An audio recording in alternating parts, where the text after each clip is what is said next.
Yeah, let's go.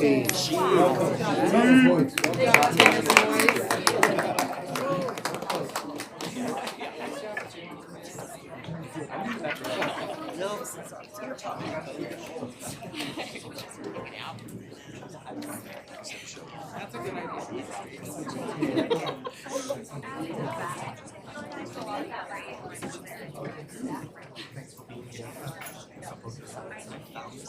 Yeah, they're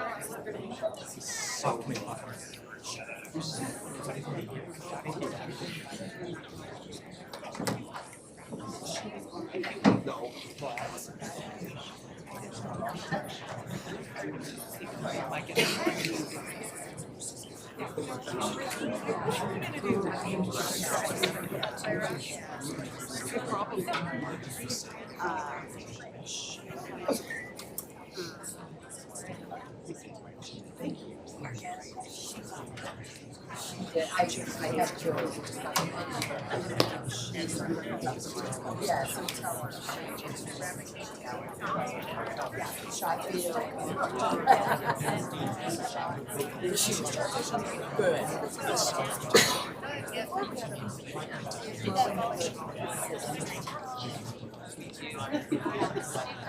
It's probably going on a really dry summer. You're still not on the team.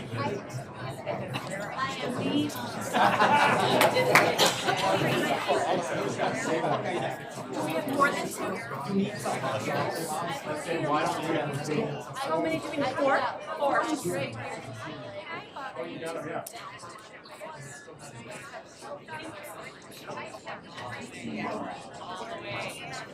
All the way. I do not touch you.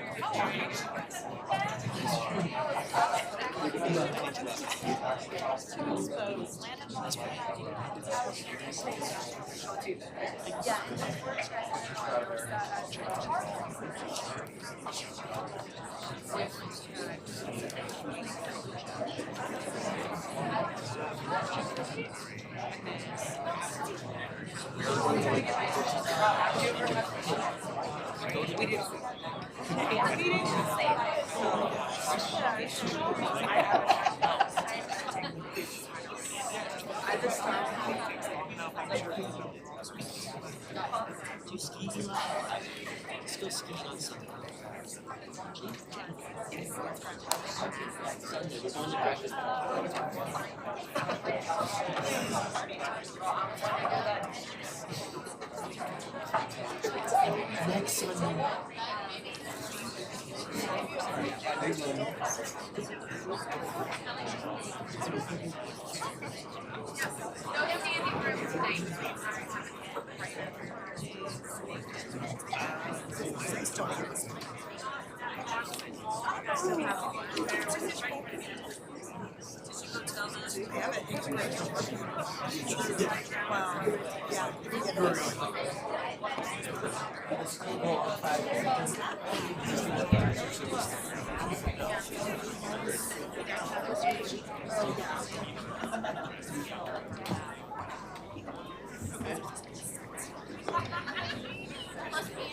Pretty Melissa.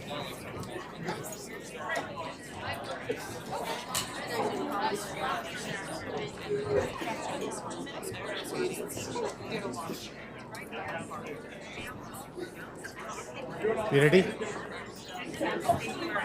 And Jill?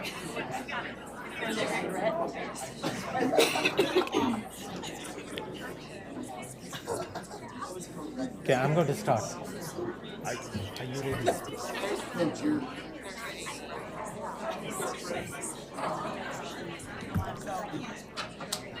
Okay. You give me a thumbs up when you're ready to go.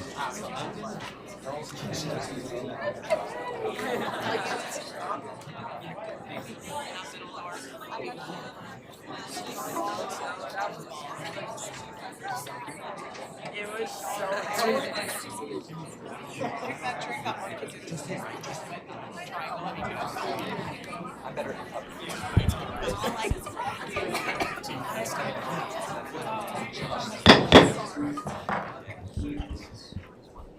Okay, good evening.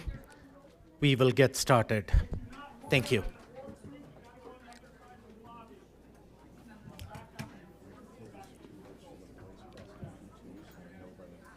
Okay, we will call this regular board meeting for Wednesday, December 4th, 2024 to order at 5:30 p.m. Roll call, please, Ms. Olson. Director Bankus? Here. Director Carey? Here. Director Hafley? Here. Director Jorgensen? Here. Director Malpacum? Here. Director Nelson? Here. Director Ott? Here. All 7 board members are here in person. Thank you all for being here. Before we get into the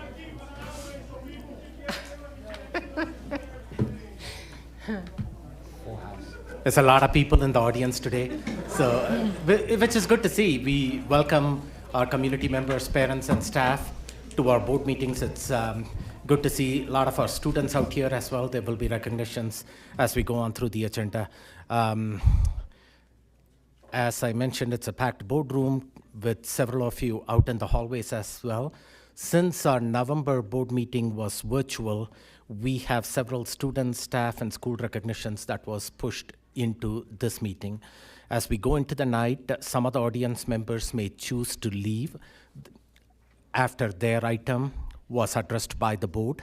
That way we can get other people in the room for their agenda items. There could be some movement in and out of the room, especially in the first several minutes. I appreciate all your patience and understanding as we proceed with the expectation of professional decorum and orderly conduct during the board meeting. Hope all of you had a wonderful Thanksgiving break and got to spend some quality time with your friends and family.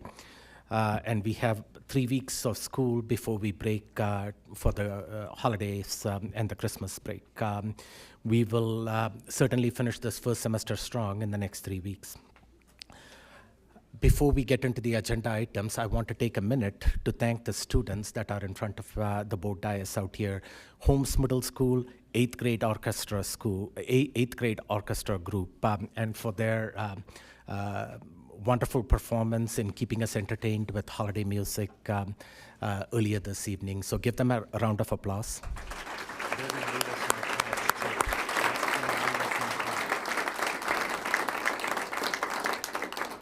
So I think their teacher is also here, Ms. Jennifer West. Thank you for bringing your students here. Would you walk up to the podium up there and share a little bit about your program at Holmes and anything that would be of interest to the board about your program and upcoming events and what's going on at Holmes? Can I face this way? Yes. Okay. Hi, everybody. I've been at Holmes for, this is my 3rd year at Holmes now, and I just love the community so much at Holmes. We have wonderful students. They are kind, helpful, and amazing musicians, and it's been just really great to get to be with all of them. So, and I want to thank all of my students for their hard work, and also all of the admin and the board for supporting the arts in District 11. We do have a concert coming up next week on Tuesday night, the 10th. So if you would like to hear more of Holmes Orchestra, you can come and join us at 6:30. Thank you. Thank you. Appreciate it.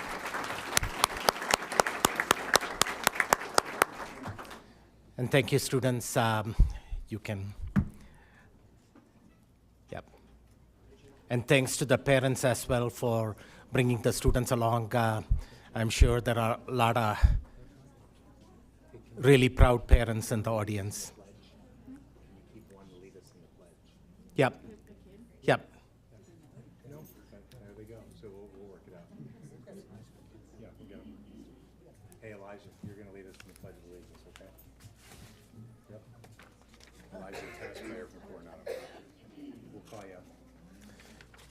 Please join me as we observe a moment of silence.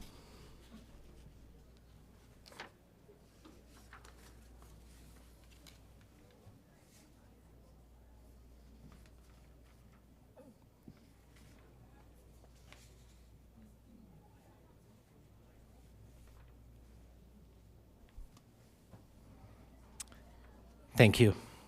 Director Hafley, can you please make the motion to adopt the agenda as presented? Yes, I move that the Board of Education adopts the agenda as presented. Second. Moved and seconded. Roll call, please. Director Bankus? Aye. Director Carey? Aye. Director Hafley? Aye. Director Jorgensen? Aye. Director Malpacum? Aye. Director Nelson? Aye. Director Ott? Aye. The agenda has been adopted as presented. We will move to the Pledge of Allegiance, and we have Elijah from Coronado to lead us in the Pledge of Allegiance. You only have to say the first word, we'll all follow.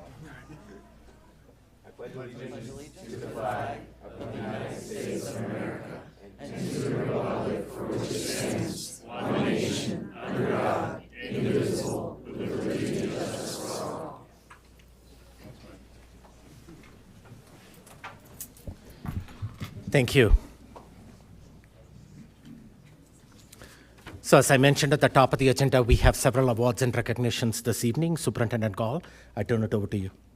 Yeah, it's just so exciting when you skip a meeting in November to be able to pack a room full of student excellence and all the staff that support them. So we have a lot to get through, and we'll try and do this in the same way that we normally do.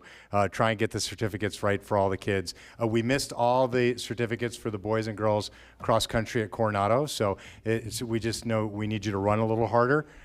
Actually, what it was is there was so many we ran out of ink. And so we wanted to make sure that we'll get them to you all tomorrow. Go ahead, Melissa. Thomas B. Doherty High School Spartan Legion Marching Band. Tonight we recognize the students and staff of the Doherty High School Spartan Legion Marching Band for their outstanding season.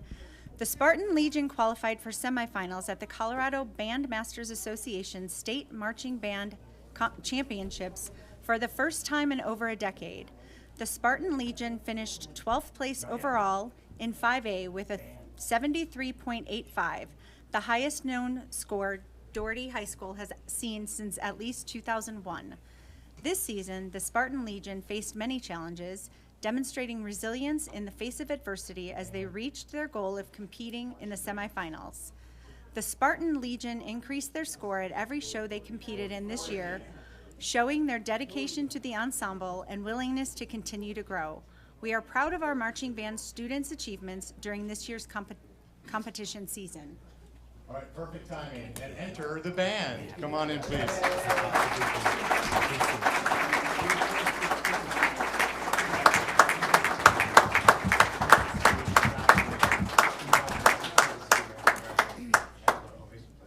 Angela, you want to tell us a little bit about your band? Video. This is the whole band at Doherty. No, they're actually at the high school right now. They're prepping for their performance this weekend at the Festival of Lights Parade, which you should totally come out and when you see them, cheer, go Spartans. The band made history for qualifying in the top 12, which is known as a semifinalist qualifying rank for the Colorado Bandmasters Association State Championship. It's the first time we've been this good. We ranked this high last time in 2013. Their score was a 73.85, and the record goes back to 2006. We can't find the last time they scored that high. So we're really excited. About 100 members total, and tonight joining them at parade practice is about 40 students from Russell, Sabin, and Jenkins middle schools. So they get to put on a green shirt, put on some lights, and march down with the high schoolers. So we're really excited about that. Awesome. Big round of applause. Any seniors? Okay. Who wants to be a spokesperson? Oh, there you go. Introduce yourself. Tell everybody what you love about the band. Titus Butler. I've been in marching band for 4 years, and I've been doing just music in general since 4th grade, so about 8 years. This is my senior year, and it was just a really good experience doing band. I was really happy all the time whenever I was with the band. It was fun. I met so many incredible people. I had so many incredible experiences, and I learned a lot about myself, and I learned a lot about other people. So it was a really good time. I'm really glad I did. And best marching band director in the entire. 100%, best band director ever known. Thank you all. Congratulations to you and all the other Spartan band members. Awesome. Thanks. Thanks. And you give the rest of those. Appreciate it. Yeah.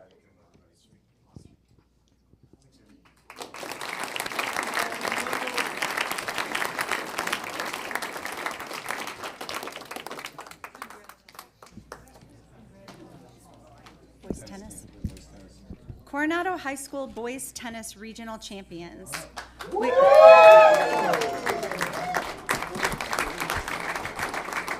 We are thrilled to announce that the Coronado boys tennis team has triumphed, securing first place at the regionals against a competitive field of 10 teams.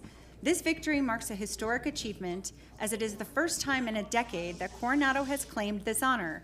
We take immense pride in these remarkable young men who have consistently surpassed expectations and demonstrated exceptional skill throughout the season. Their unwavering commitment to excellence, not only to themselves but to their team, has been truly inspiring. We believe this victory is just the beginning of many more to come, and we look forward to seeing how you continue to shine on and off the court. Coach, tell us about your team. Well, you just said it. They're a team. And in tennis, you can turn into an individual real quickly because you're on the court by yourself. And what I was most proud about these guys is they had each other's back, and they bought into the team concept. And they could have very easily been individuals, but they just love each other. And it all worked out good towards the end when we needed to peak at regionals as a team. Great. So. And who's the youngest? Any freshmen on the team? Sophomores? Who's a sophomore that wants to speak on the future of Coronado tennis? Gotcha. The future of Coronado tennis, Cougar tennis. I'm excited. Yeah, we can win state. We're losing a lot of seniors, but I don't think that matters. Yeah, I'm excited. Yeah. Big round of applause, everybody. Great job.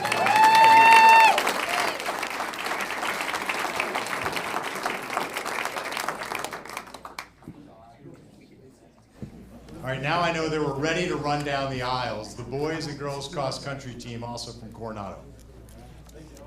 Coronado High School Cross Country Regional Champions. Congratulations to this outstanding team. To say this season was remarkable would be an understatement. These young men achieved first place in every state meet they participated in, secured first at regionals out of 13 teams, and earned an impressive second place at the state competition. Their achievements demonstrate that success is not an accident, but the result of dedicated effort, clear intention, and exceptional skill. We are immensely proud of your hard work and determination, and we are confident that each of you will continue to achieve greatness in all your future endeavors. Also, with outstanding accomplishments, winning many state meets and also regional champions, the Coronado girls cross country team. Awesome. Big round of applause. Coach to coach. Hello, I'm Lisa Rainsberger, head coach for Coronado, and this is Andy Potts. He's our other head coach, assistant coach. We collaborate. We're a team. This year, our mantra has been, we are a team of one. We were at a meet down in Phoenix, and we were watching Boys in the Boat, and it was very prophetic, or is that the right word? Profound or prophetic, that the little boy asked his grandfather, were you ever angry that you weren't in a single boat? And he goes, or were you ever angry that you were in a boat of 8 instead of a single boat? And he goes, no, I was always on a team of 1. And so we were watching that movie, and it was just like, oh, that's so profound, because we all season, we really have been a team of 1. And I started 2 years ago. This is my third, my third cross country coaching, and we went from 11th to 4th, and this year we were 2nd in the boys division by only 5 points. And so as the boys were telling me just now, there's only one place to go, and that is up. And so, we've said all along, we want a new banner in the gymnasium with a victory for the cross country team. And the girls, first time we've made state, I think, in 10 years. And so for them to band together, be a team of 1, and to make the state championships is pretty remarkable and not to be overlooked. So really proud of these young boys and girls. And we're not done yet. We actually have a runner going to the Nike National Championships tomorrow morning, racing Saturday. He is the #1 sophomore in the country. He broke the state record imaginable, and if any of you know 5K times 14:30 for his 5K, Oliver Horton. So we have a lot going on. I'm going to ask Oliver to talk. Is that okay? Why don't you tell us what it means to be on the Cougar cross country team? It means a lot to be on the team. Everyone on the team is just a super good person, and we all elevate each other so much. And I enjoy being around these guys every day and just working hard with them. And can I get the girls captain? Do we have a girls captain? Awesome. Tell us who your name is and what year you are. Mila Stamper. I'm a senior. Okay, what are you doing next year? I'm going to Regis in Denver. Okay. Are you going to run for Regis? Yes, yeah. Awesome. Okay. Thank you. And what's your favorite thing about your coaches? Um, Is it the hill at Fillmore? Is that what it is? definitely Coach's pants. My pants. No, our coaches are great. They're definitely going to be hard to top next year. They're the best of the best. So, yeah. Cougar Pride. Good luck.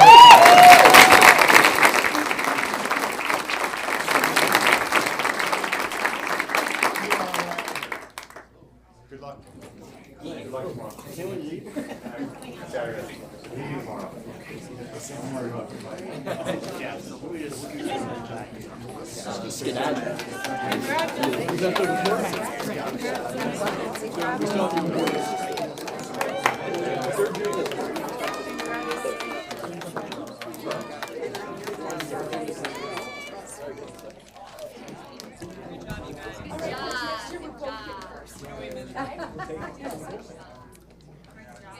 Okay, we're going to bring in the Mitchell and Doherty Unified Bowling teams together.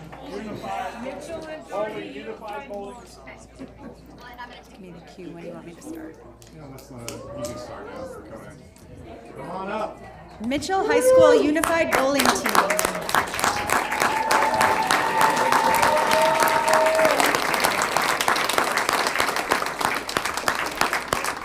The Mitchell High School Unified Bowling Team took third place out of 7 teams in the 2024 regional competition, which punched their ticket to the CHASA State Unified Bowling Championship Tournament in Denver, Colorado. This unified bowling team was one of 28 teams statewide competing for the CHASA State Bowling title. The Doherty Spartan Unified Bowling Team, regional champions and state runner-up. The Doherty High School Unified Bowling Team had a banner year to follow their inaugural season. This year, the team won their region while competing with 6 other schools. Additionally, as a state qualifier, the Doherty Unified Bowling Team took second place in the state with a score of 622. Woo!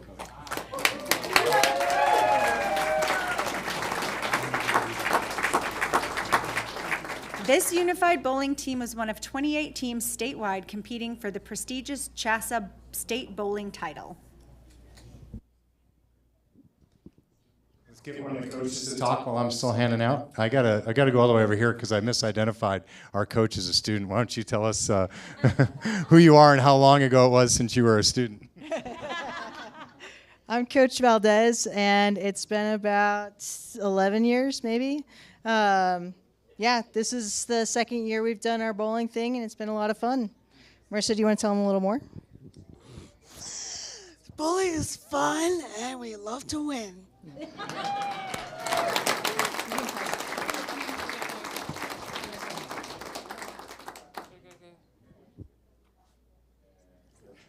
There you go. Great job.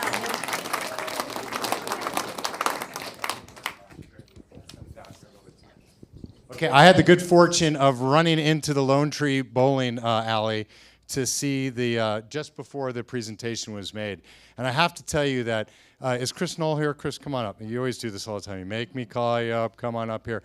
You know, this was just a twinkle in an eye about a year ago, and here we have our second runner-up in the state, and we have our regional representation as well. And it's not unified bowling; it's just unified. It's like District 11 is unified. So we procured a $70,000 grant for sports equipment from Unified. So that'll be let in January.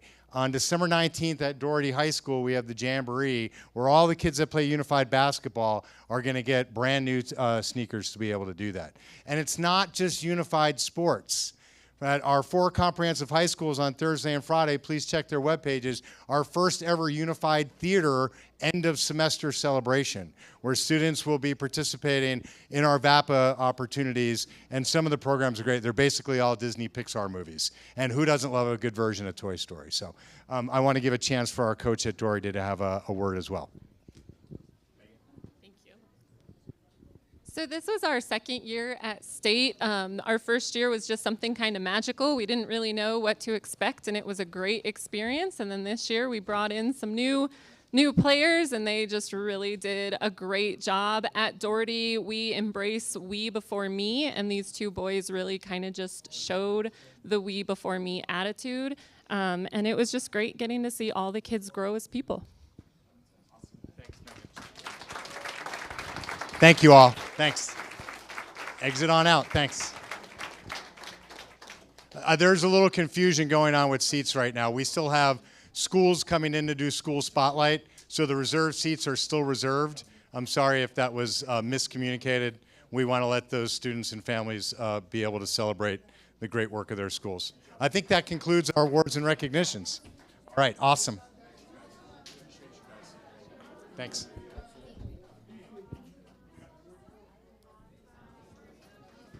So,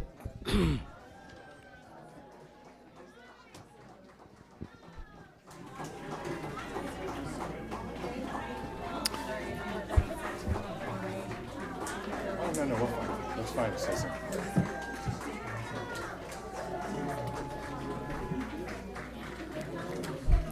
well, a lot of excitement out there in the hallway celebrating our students, so it's good to see.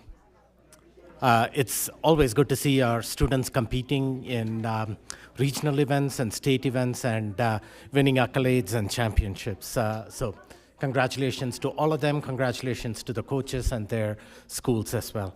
Moving on to the next item on the agenda, it's District 11 Spotlight. And today we have the STEAM and the STEM programs in District 11. Superintendent Gall. Yeah, I'm really excited to have our celebrations from Bristol, McAuliffe, and Sabin now joining as our first middle school STEM pathway school. I want to talk just a little bit about the idea of pathways.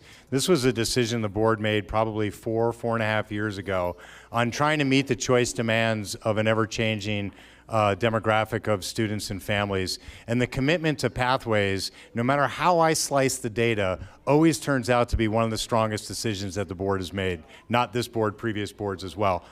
Enrollment is up consistently across those schools. Achievement is up consistently across those schools. And the way that they're leading the curricular changes across the district on this idea of using your experience to find your excellence and driving student agency is something that you'll see on display here. So without further ado, if I could have the School Spotlight team come forward and start their slideshow, which I think is my cue to Brett, who's moving as quickly as he can.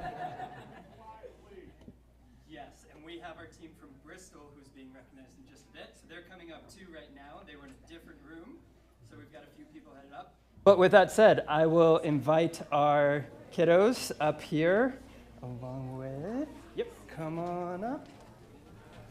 Come on. All right, different order, I guess. Yes, that's it. All right. How's it going?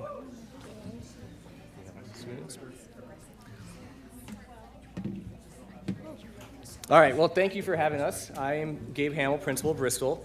I'm here to represent the STEAM pathways of Bristol, McAuliffe, and Sabin. So we have 6 students here, and they're going to be doing some with you a little bit later.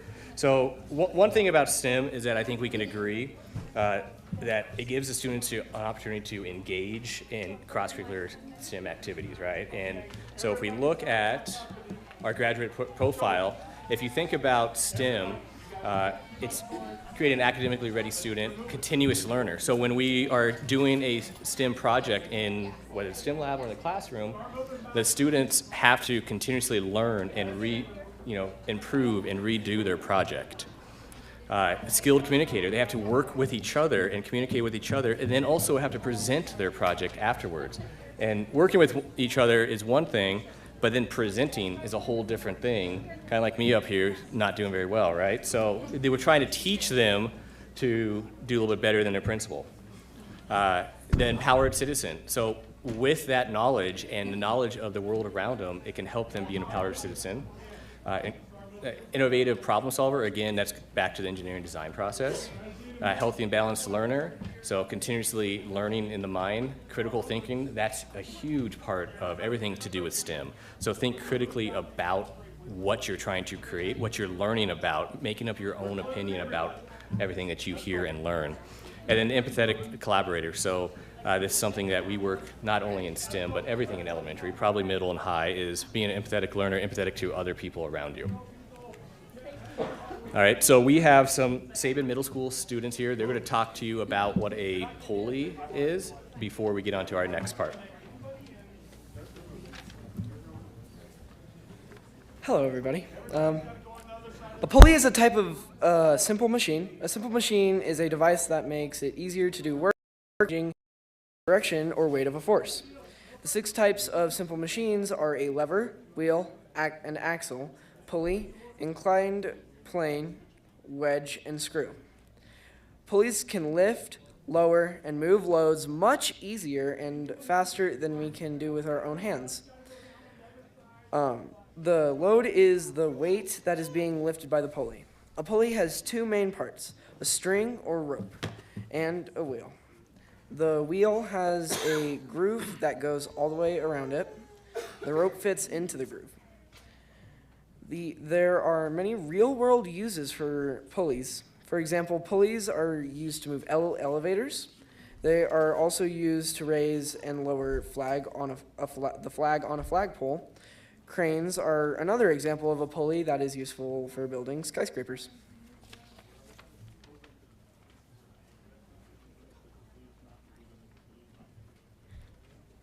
Your challenge is to work with your team to build a pumpkin pulley to help transport the pumpkin to the giant pumpkin way off.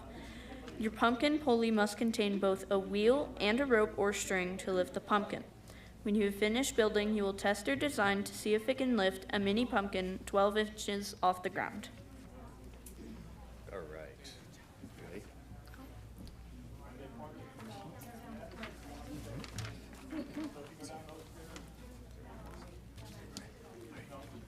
So, bring it to this side over here. And then Hazel, you bring it over here.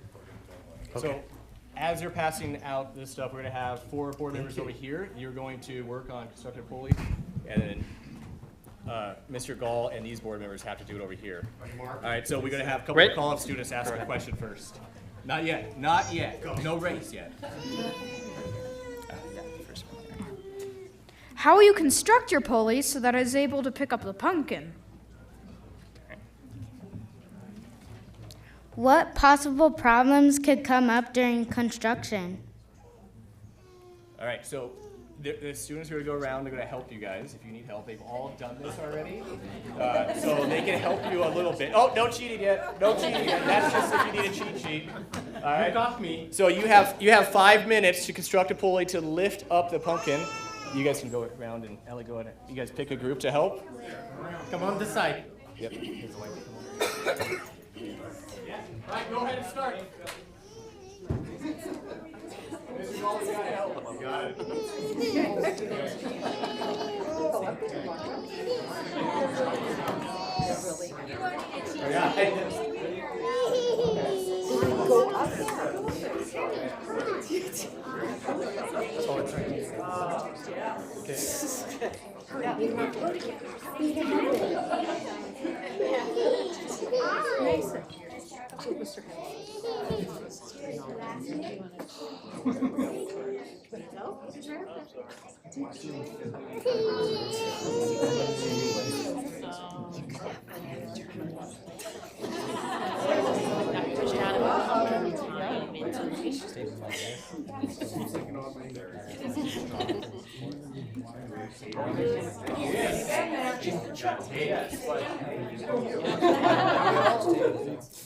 Failure's part of the game. But it might work. I was for 6 years.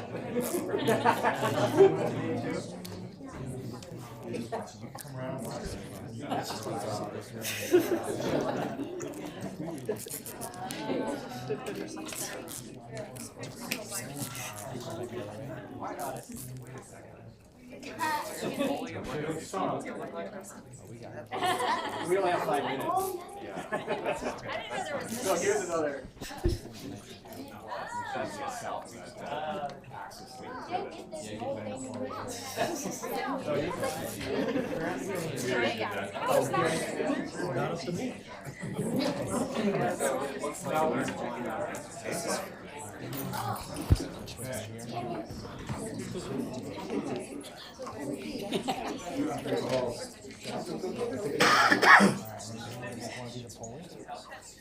What I did was first I had to put this on.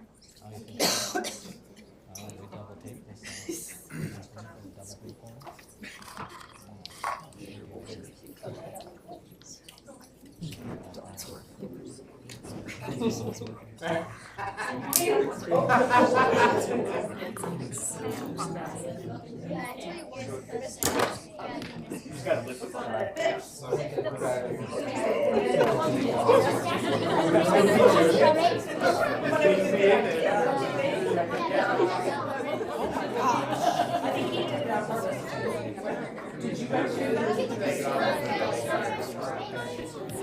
Oh, really? Look at that.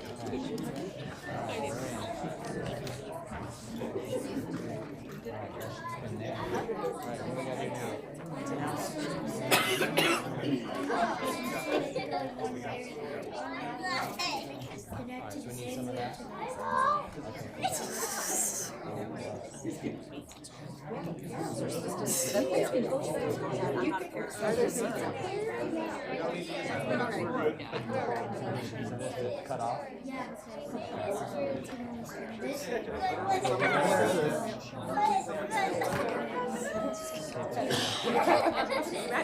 That was the task. Was that not the task? Take it to the basket.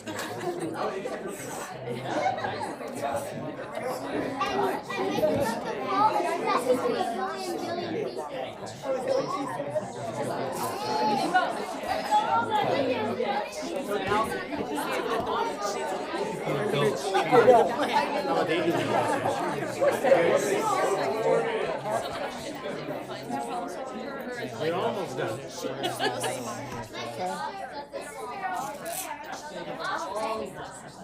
They're already done over there? Are they already done? We're not looking at a cheat sheet.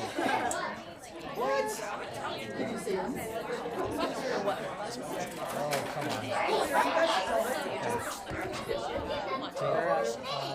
Where your finger is? Yeah, right there.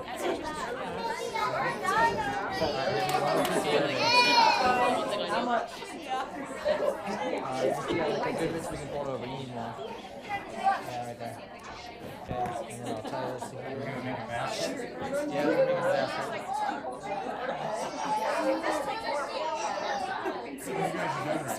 Oh, you had Thomas.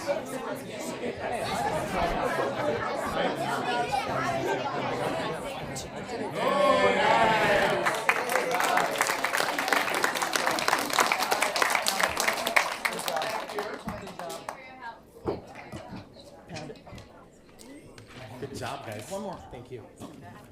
Blow it up. Do you guys want to take this?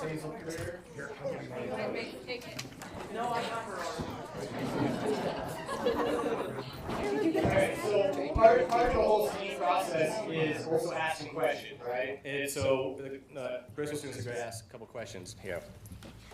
How do you think you did as a team?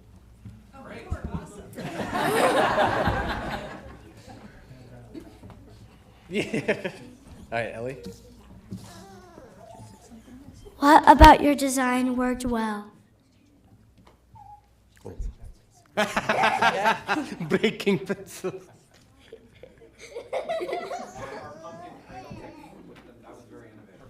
So changing, instead of using the basket, you. We just tied some knots around it and called it a day. Perfect. Hey, the goal is to lift the pumpkin. All right, so as you can see here, we have just some pictures of the students. They were practicing this before, actually it was before the snow days because we were supposed to do it on the snow day, but so it was a while ago. All right, Any questions from you guys before we get to our next part? Board members, questions? Director Jurgensen. How often do you guys do projects like this in the STEAM program? So they do it in the classroom, and then they also do bigger projects in the STEAM lab, and they go to the STEAM lab once a week. Okay. With it going in there, that we are incorporating reading and writing into that, so a nonfiction fiction book as much as possible. And then we're also doing the engineering design process. Depends on what it is, but they do projects where they have to collaboratively work together. Cool. So pretty often. Yep. Yeah. And I'd echo that for McAuliffe. I would say on a fairly regular basis, our new primary science curriculum this year is Project Lead the Way, so it is all project-based elements there. And then again, with some of the other crossover pieces, so STEM theater, some of the different pieces where they're also doing projects like that as well. Any other questions? Dr. Carey. I'd be curious to hear from a member of the kids team. In the context of doing science, do you think failure is a good thing, a bad thing, and why? Is it a good thing or a bad thing? I would say it's a good thing sometimes, like 50-50. Ellie, you have anything to say? I would say if it's like something new and no one's ever done it, failure could be a good thing because like today I had STEAM and we read a story and she failed to build the robot. She failed to code it, but then she coded it after to do anything that it like wanted to do because before it almost destroyed the city. Hey, can we have the students introduce yourself real quick? I'm sorry, and tell them what grade you're in. Okay. My name is Hazel, and I am in 4th grade. My name is Ellie, and I'm in 4th grade. My name's Logan, and I'm in 5th grade. My name is Braylon, and I'm in 5th grade. My name is Coley, and I'm in 7th grade. My name is Lennon, and I am in 7th grade as well. All right. Oh, I thought we had something else, but no, I thought we were going to introduce teachers too. Yeah, I'll do that. Oh, you're doing okay, cool. All right, well, thank you guys. Thank you.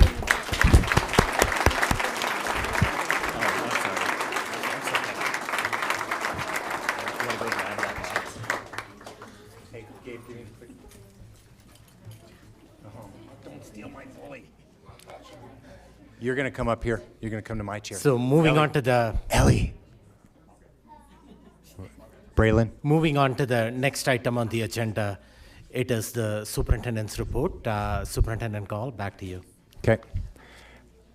One of the most exciting things to do is to see our students learning live and in action, particularly in our pathways, whether it's visual performing arts, outdoor education, Montessori, our language school, and you saw our STEAM and STEM.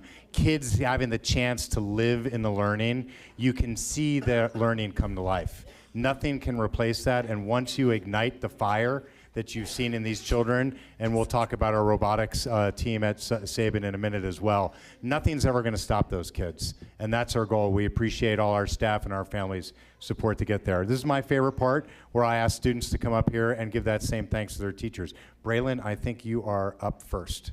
You get to sit right here and talk right into that and tell everybody what's so awesome and tell everybody what your teacher's name is. Okay. I'd like to shout out Miss Matasevic because she is really creative and really nice to everybody. And I really like her because she's so creative and nice. Awesome, thank you.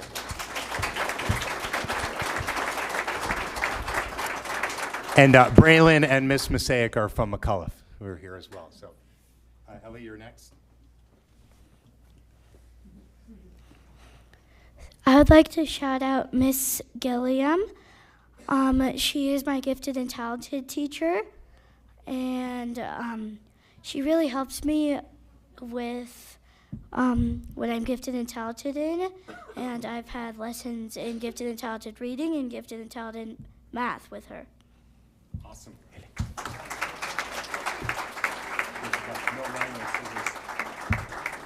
And are Lennon and Coley still here? Come on up. Were either of those teachers in the audience? Could they please stand? There's Miss Gillum. And where was Miss Mosaic here? Oh, stand up and Stand up. so everybody Yes. can see who you are. You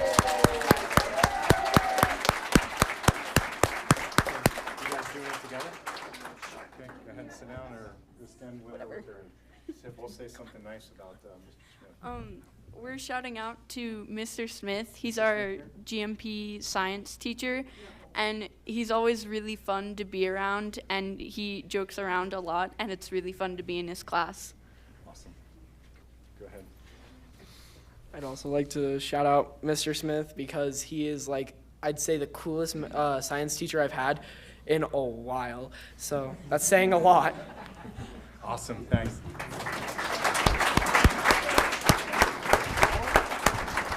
Mr. Smith couldn't be here tonight, but we appreciate his, particularly his glasses, keeping his eye safety. Going on with our agenda here is Susan Forget still here, and any members of our robotics club that did our prelim administration. There we go, here they come. I was over at Sabin yesterday as well. Why don't you all come up to the podium here for a second, kind of lift those bots up high and show everybody the great work you did. And Susan, if you and Ms. Ridden can come to the mic right and give a brief summary of all the great things that are happening at Sabin. And then you can have one student spokesman would be great too.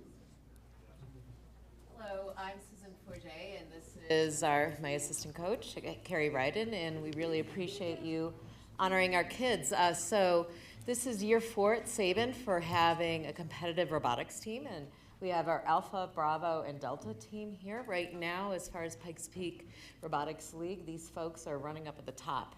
So we still have, we're just at the beginning of the season. We have a lot of competitions, in fact, one on Saturday. It's been a really fun program for these kiddos. We also at Sabin now are running a vertical articulation of robotics. So Ms. Ryden is teaching 6th grade robotics with the VEX IQ system, and I teach the VEX V5 system with the 7th and 8th graders. And we have 2 sections of robotics, and we feed nicely into Doherty, and some of our kiddos do go to Coronado.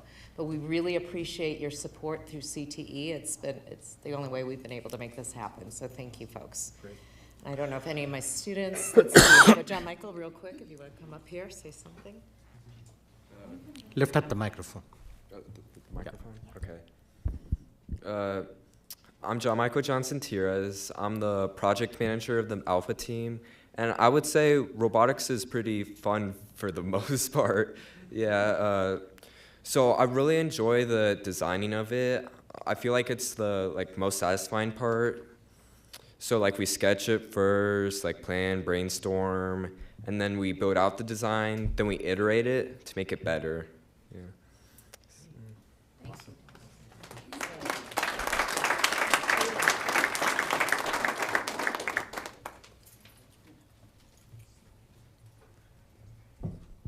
Hi, I'm the project manager for Bravo team named Aiden. Something I like about robotics is that we get to code also. We get to code our robot, how we want it to run and autonomous, and how the controller will work for the driver controlled period during competitions and skills. Awesome. Great. Thanks to the Sabin robot. You got one more? Susan, you do go for it. There you go. Hey, I'm John Weaver, and my favorite thing about robotics is the building and design of it, because you need to prepare your build for the competition, and once you do, you'll have enough stuff to actually compete.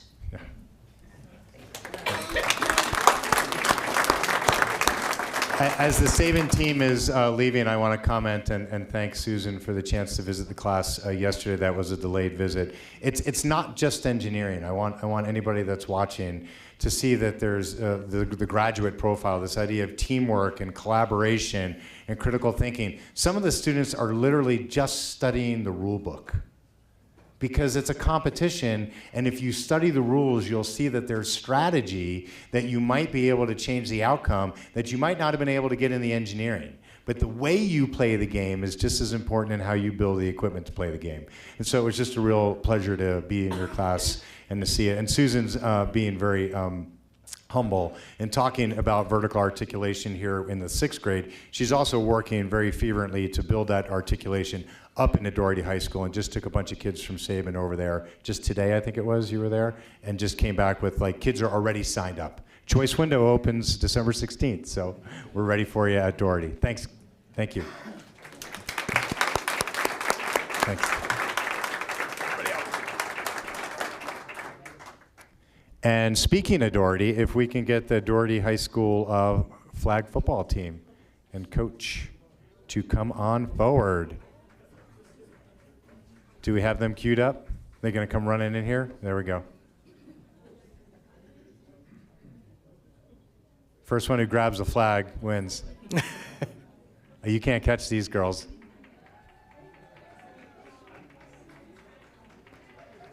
So this is our first year for flag football, and this is a league that's sponsored by the Denver Broncos, and Coach Pearson was acknowledged as by the Denver Broncos as the Coach of the Week. So, Coach, why don't you tell us all about the program and our great students that we have here? Hey, well, thank you guys for having us tonight. We had the opportunity to put this team together once CHASA announced it back in April that it was going to be an official high school sport. And one of my senior captains here that I have, Alyssa Ramos, went around that day with a sign-up sheet and got, I don't know how many girls, 18, 19 girls that wanted to play signed up. So she was sort of the building block. And then I got the chance to come in during the summer to start the program and hit the ground running in August with the girls. A lot of the teams that we had played against and the Denver teams had played for the past 2 years in the league that was sponsored by the Broncos. We hit the ground running with a lot of girls that had never played before. I didn't know what I was going to get into, and I was blessed with an amazing group of young ladies that were out there working hard, incredibly coachable, that led us out there on the field. So yeah, I got the Coach of the Week award, but as I told these guys when I got it, it's really it's a team award. That's how I viewed it. It's a testament to what they did, their hard work, and their determination is what led us to our success. And yeah, we were successful on the field, but more than anything, and this came through in our end of season meetings, when I asked them about highlights, things that they really enjoyed about the season, they talked about the culture, they talked about how well they supported each other and how well they got along. And to me, that's a huge sign of we had a successful season. Yep. Yeah, we ended up on the positive side of wins and losses, but the fact of the matter is we've got girls that want to come back. They want to play next year. There's more girls that want to come out because of the experience that some of these guys had this last year. So I'm excited to keep building and growing this program at Doherty. Okay, how about one of our students want to tell us about flag football? Yeah. Yeah. There's like, I don't know how to describe it. It's just a feeling. This is my first year playing flag, and it was amazing. These group of girls were amazing. I would recommend this experience to anybody. Like how much fun we had, how serious we took it at times. It was great. Like everybody overlooked it. Men mostly, people in general just don't think like girls are capable of doing a lot. And just seeing girls play football, they're like, wow, who are these? So it's awesome. And just to show our talent, there's different talents, different athletes. I'm a basketball player. We have softball players, track athletes, girls who've never played. And just seeing them do it, it was crazy. It was awesome. And what's your name and what grade are you in? I'm Alyssa Ramos. I'm a senior. Great. And how about the three of you also come up and just introduce yourselves? I'm Santi Keys, and I'm a junior. Awesome. I'm Brooklyn Dorrance, and I'm a senior. And then I'm Neela Thompson, and I'm a sophomore. Okay. Future captain right there. Awesome. Thanks, Coach. Okay. Thanks, everybody. Okay. Hey, thank you guys so much. Thank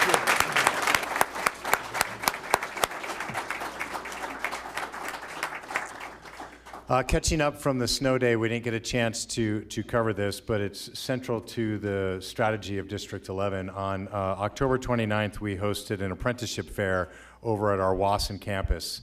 What was significant was two parts. First of all, we had over 350 students come through from each one of our high schools, and we had over 24 employers outside of District 11. So District 11 started an apprenticeship program last year where we hired our students to get them career path training opportunities inside the district. This year already we had 25 external partners who came to the table to offer opportunities for our students. As an example, we had an extension of this fair where we held our first semi-annual auto draft day, where local dealers come down to our auto tech CTE pathway programs, and we had half a dozen kids who are hired now as seniors with jobs into the very lucrative field of auto mechanics. And so hats off to particularly to Melissa Smith and Dwayne Roberson and every other teacher that has supported this program. Apprenticeships, partnerships, and internships is the way that we're gonna bring our kids back to high school by giving them the relevant experience that the real world is asking for them while they're getting the requisite experience of what we need to deliver according to the state. So it'll be a great combination. I'm going to go pretty quickly here to try and save some time, but keeping with an update each week on or each month on our ABCs, I just wanted to tip a hat to our team at Swigert. They've been tracking their cell phone incidences, and you can see in August there were a lot of incidences across a large number of students. But by having a really intentional plan that they share not just in the beginning of school and the end of school, but also in passing periods and in classroom observations, they were able to drive that down to just 10 in a school of a couple hundred kids in November. And so that's supporting our educators to make sure our children are on task. And what's really exciting is every one of those kids at any one of our middle schools that is quickly adapting to this will make that transition in high school even easier as they go into high school in the forthcoming years. Hats off to Principal Ray Cockrell and her team at Swigert for that great work.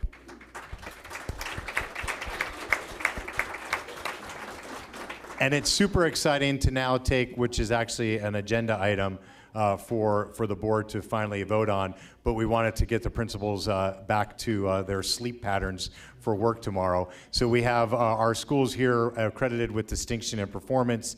This is an increase in the number of schools we have last year, and I want you to just really look very hard and see that we have schools of all shapes and sizes from all parts of our city, and I really just, it's remarkable to call out two schools that over 90% in Chipeta and Taylor Elementary School. So I think we have a little system here where they're gonna come in, we're gonna unroll a banner or take a picture and move them right out.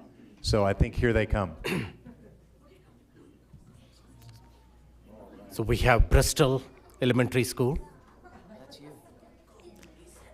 with a school performance framework of 75.7.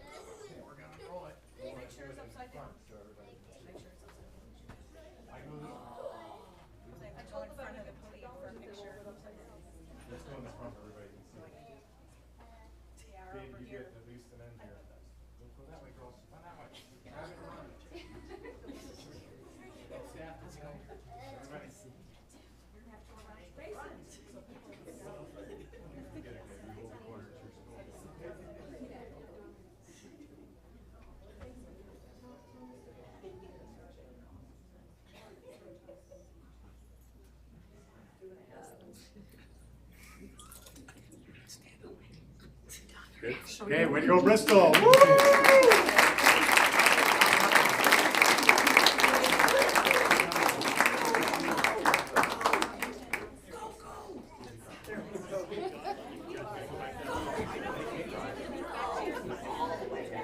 All right, I love it. Chipeta comes unrolled and ready to go.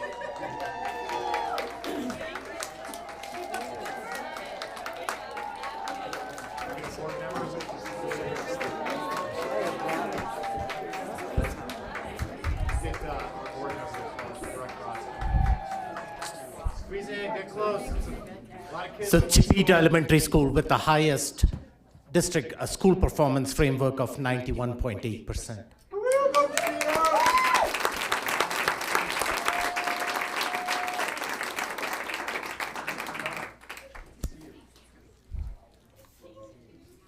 Drum roll, please.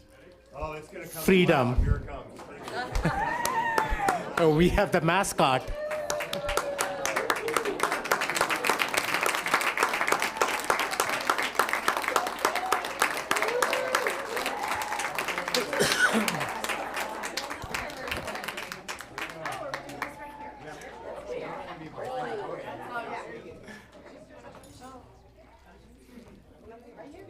That's the way.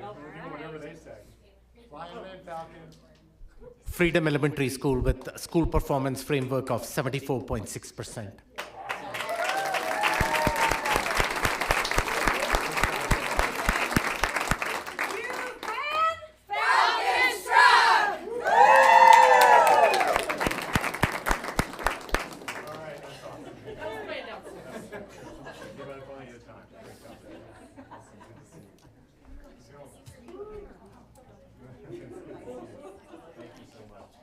Thanks, great job.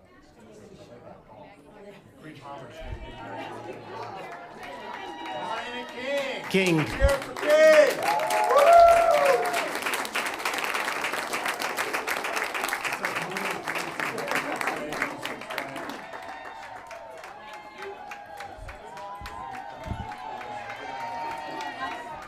King. King Elementary School with a school performance framework of 79%.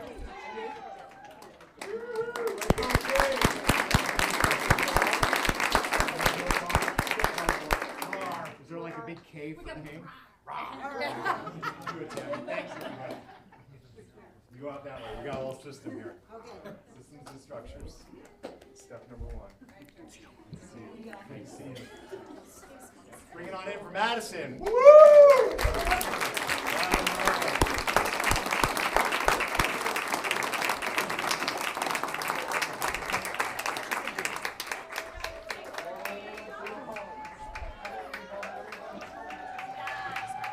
Madison Elementary School with a performance framework of 75.2%.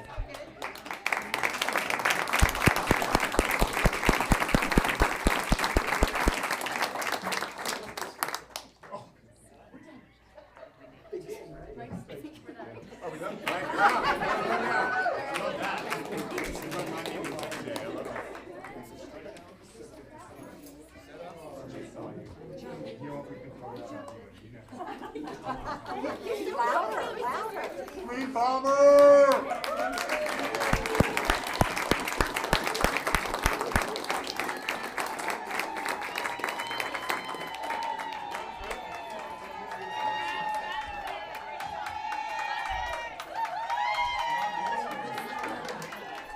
Queen Palmer with a school performance framework of 83%.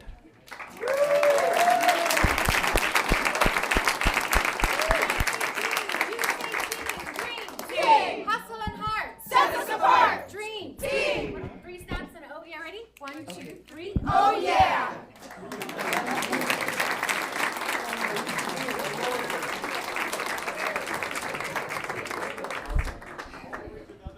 Let's hear it for Rudy!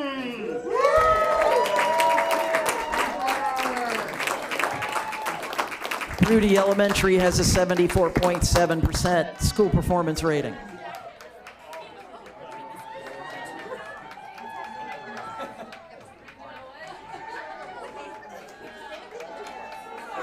This is definitely a better view.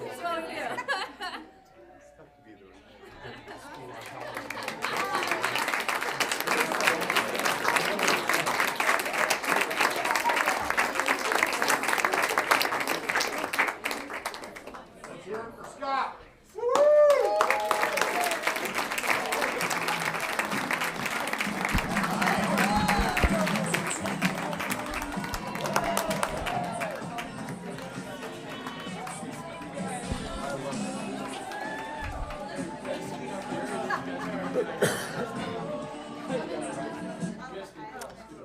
Scott Elementary School with school performance framework of 88.4%.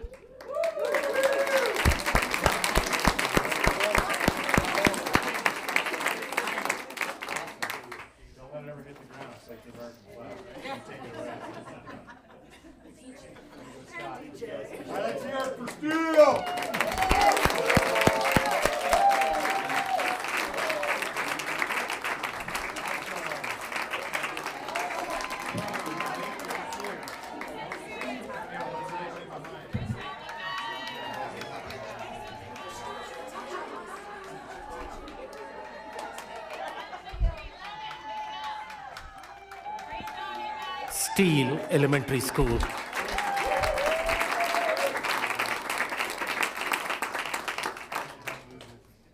And their performance framework was 88.2%. All right. Taylor. Taylor.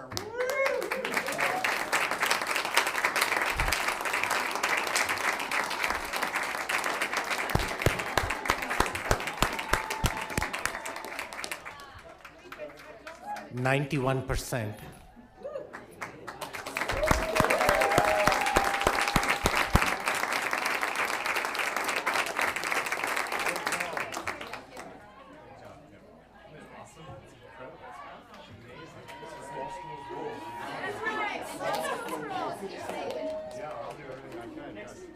All right, and Thomas McLaren.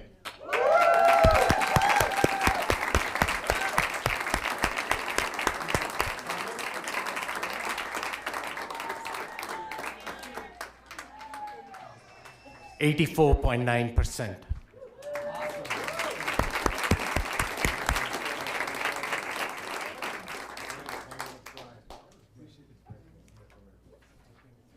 Okay, I think we're almost getting caught up here. Congratulations to all the schools. That's such an amazing distinction that you get to celebrate with your community.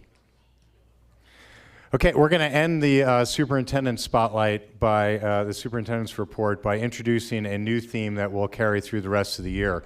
It is always so much fun to recognize the programs that you see when our students come forward, particularly when they celebrate our staff. We've really been thinking about some of the strong work that the district has invested in, and you saw earlier on the STEM slide the graduate profile. And so what we're trying to do for our high schools is to bring the graduate profile to life.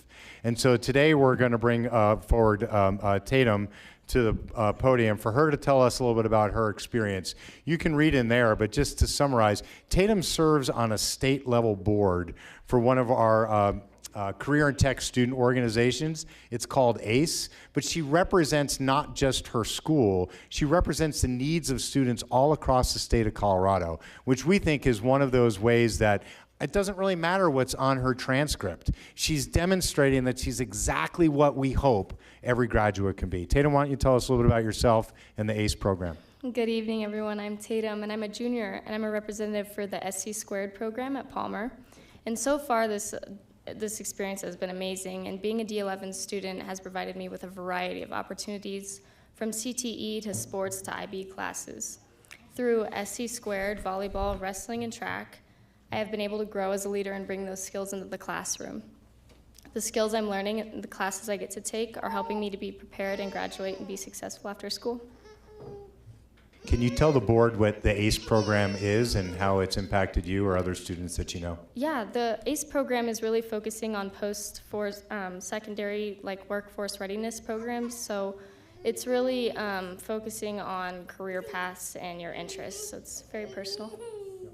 And tell them a little bit about SC Squared and how it's unique to the state of Colorado. Well, I'm actually very, very new to this program. Miss Green, my ACE teacher, she said, she gave me this with a week's notice, but I think it's just mostly focusing on students who don't know what they want to do after school. Yeah. And so one of our goals in completing the graduate profile is give the kids the chance to figure out sometimes what they want to do, but also sometimes what they don't want to do. Sure. Now's the time, you heard it in the STEM profiles earlier, failure doesn't mean that you're not progressing. Failure can be a very important step for our students to graduate and become a part of our community as global citizens. Sure. Anything you'd like to close with, Tatum? No, that's okay. Thank you, guys. Thank you. Thank you. Great job.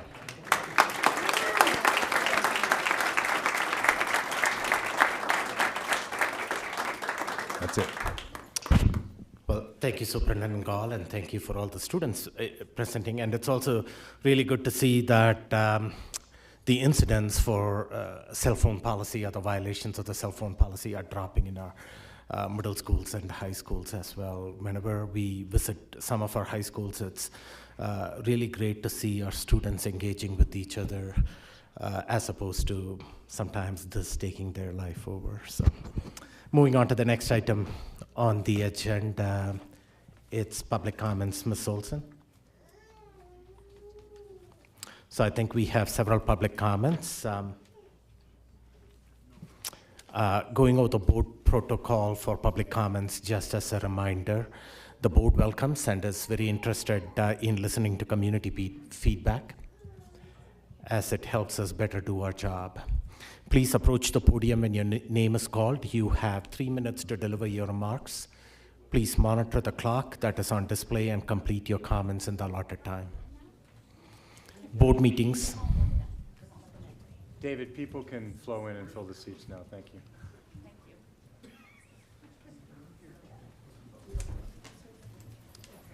Okay. Orderly, guys. Orderly. Okay? Thank you. Okay.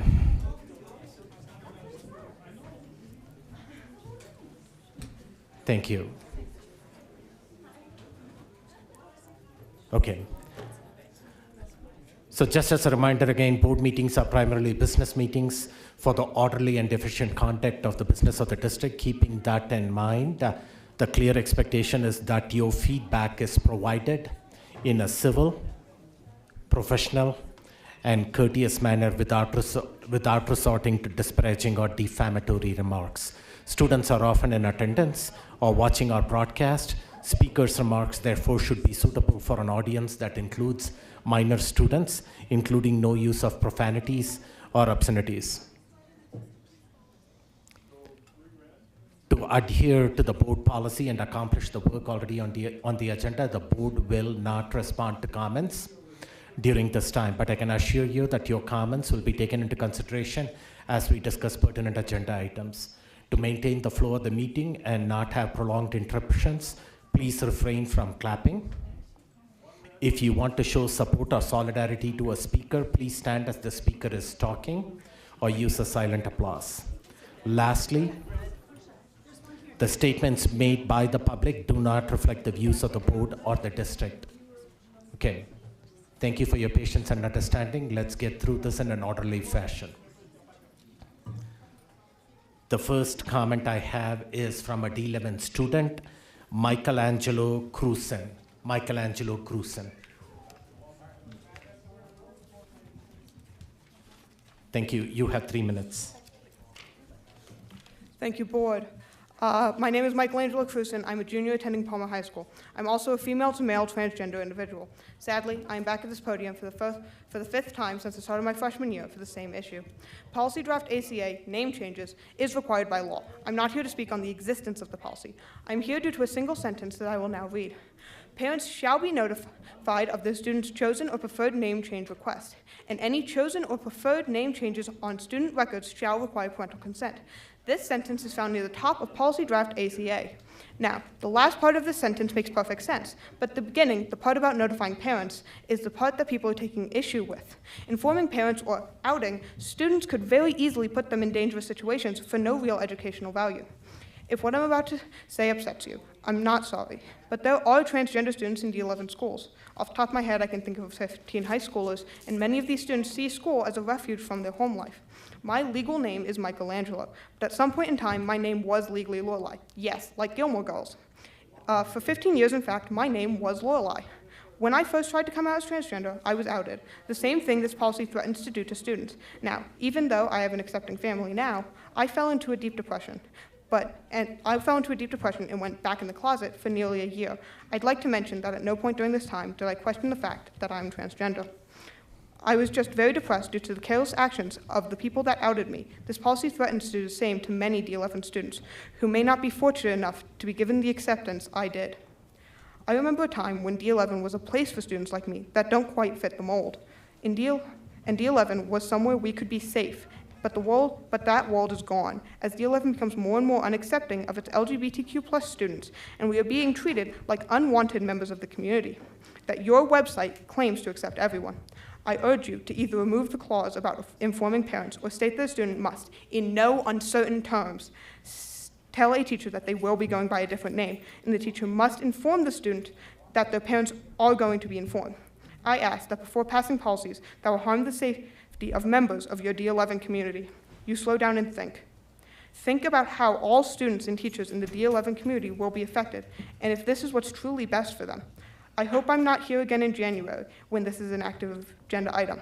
I'm also in full support of the teachers union. Keep the master agreement, do better D11. Thank you for your time. Thank you.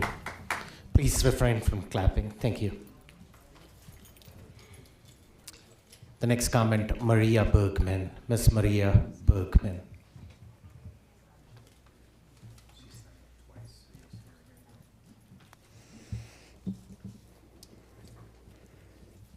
Go ahead. Good evening, Board. My name is Maria Bergman, and I'm a D11 resident. I'm here tonight to ask that you let the master agreement with the Colorado Springs Education Association expire. D11's master agreement contractually demands that the far-left teachers union have shared decision-making power in the school district. As a consequence, for over half a century, the D11 board has been bought and bullied by the union as public education decays, academics circle the drain, and enrollment tanks. And yet, despite this failure, the union has kept its dominant hand over education across the country and here in our own district. In 2021, our community was fed up with the spiral our district was in, and we put your vision in the majority. In 2023, to the tune of almost $500,000, the union attempted to buy it back. They failed. And now their master agreement is set to expire under a board that prizes quality education above appeasing union bosses. History doesn't repeat itself, but it does rhyme. About 20 years ago, another academic-minded school board sat where you sit now. But when it came down to it, they could not stare down CSEA's intimidation and make a change. We have the chilling benefit of hindsight. We get to see what that decision cost. It took 20 years of D11 continuing to fail again and again its students and its community to now get us back to that day in the early 2000s. So when the lies and the threats come to their loudest, I pray that you have the courage to do what that board could not do and end this agreement. So do the thousands of children who will never know your name, but will have you to thank for the fact that the next 20 years in D11 look nothing like the last 20. 27,000 people put you where you sit for such a time as this. Thank you. Thank you. Again, please, let's keep this moving and let's be civil to each other. The next comment is from Mr. James Kanabi. Mr. James Kanabi, please introduce yourself. I'm sorry if I mispronounced your name. That's okay. I've been called way worse by my students at times. So my name is James Kanabi. I thank you for your time this evening. I've been a resident of Colorado Springs for over 30 plus years. I've been a teacher in District 20, District 11, and District now 49, helping them out as well. I remember the days back when D11 used to be just top notch. They would rival D20 and Cheyenne Mountain High School as well. And a simple question that you guys asked earlier to some of the kids, is failure a good thing or a bad thing? And I heard it and I listened, and it's yes, it's both, and we know that. Okay? Have we had many great people come out of all these school districts in our community? Yes. But over the past 20 years and more, I've seen D11 schools to servicing too many students. As a professional and student and teacher and parent in the community, I'm asking you not to renew the master agreement with the Colorado Springs Education Association. I've experienced districts that have master agreements and those that don't. And what I do see, those ones that don't are free to innovate. They have the ability to do things that not being controlled by the unions. In my professional opinion, D11 has been held back greatly over these past 20 plus years and not given the freedom that they need to do because of this master agreement. D11 is held accountable to the union, but no one mechanism which is theirs to hold the union accountable. They have carte blanche in many ways.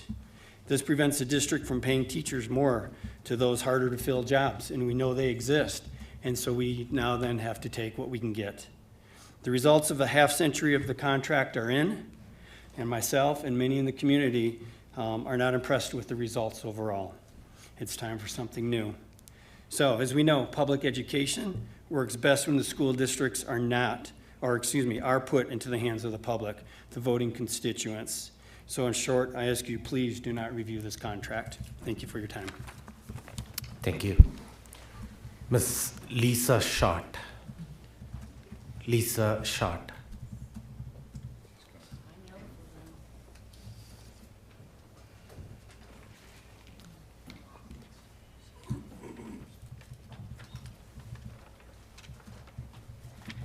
Good evening. For 24 years, I have proudly dedicated my teaching career to District 11. My focus areas in library, STEM, and science have led me to work with teachers in other districts, and it is clear to me that the working conditions provided by my master agreement, are a step above what my colleagues experience in their districts. As a teacher who is deeply committed to the success and well-being of our students, I would like to emphasize the importance of a master agreement in reaching this commitment. A master agreement clearly defines the expectations, rights, and responsibilities of both educators and the school district. It's essential because it provides clarity and consistency for educators. When we are supported by clear, consistent guidelines, whether it's about workload, professional development opportunities, or the resources available to us, it allows us to focus on what matters most, working together to meet the diverse needs of our students. Maslow's hierarchy exists in the workplace. Meeting basic needs such as job security, stable work hours, clear policies, a safe work environment, and health benefits are what teachers need to thrive. Taking it to the next level, when we are adequately compensated, have manageable workloads, receive the necessary professional development, are part of a collaborative team, we are empowered to inspire, support, challenge, and grow our students. A book I have recently read, Different Kinds of Minds by Temple Grandin, has me making several connections to my workplace. About collaboration, she mentions the best way to encourage people to collaborate is to give them the time to learn each other's contributions to the big picture. I want you to think about going and observing somebody, walking in someone else's shoes, going and looking at what's happening in our schools. In a section called Communicate to Collaborate, she discusses outcomes from a study with like-minded versus different thinkers completing a challenge. While both groups completed the task, the different thinkers had better collaboration and better and more creative results. I liken this to having teachers and administration coming together over bargaining to solve the challenges we see. Our unique perspectives make our solutions stronger. She talks about engineers and mechanics, suits and techies, architects and engineers, each group having a distinct approach to tasks and how their approaches can complement each other. One story is about the Marine Corps engineers and mechanics who were each given a pile of junk and were told to make a working car in a certain amount of time. The mechanics made better cars. The explanation is because of their working in the trenches, this was their day-to-day experiences, gave them the quick thinking and let's try it attitude. I would replace mechanics with teachers in the district setting. These examples confirm what our master agreement does. We have different groups coming together, collaborating on issues. It's not about us versus them. It's about working together to create a stronger, more vibrant educational community. Thank you. Thank you. Please. Okay, thank you. I again request that we maintain professional decorum. If our students can model professional decorum in the boardroom, the adults can do it as well. Mr. Caleb Kimball. Caleb Kimball.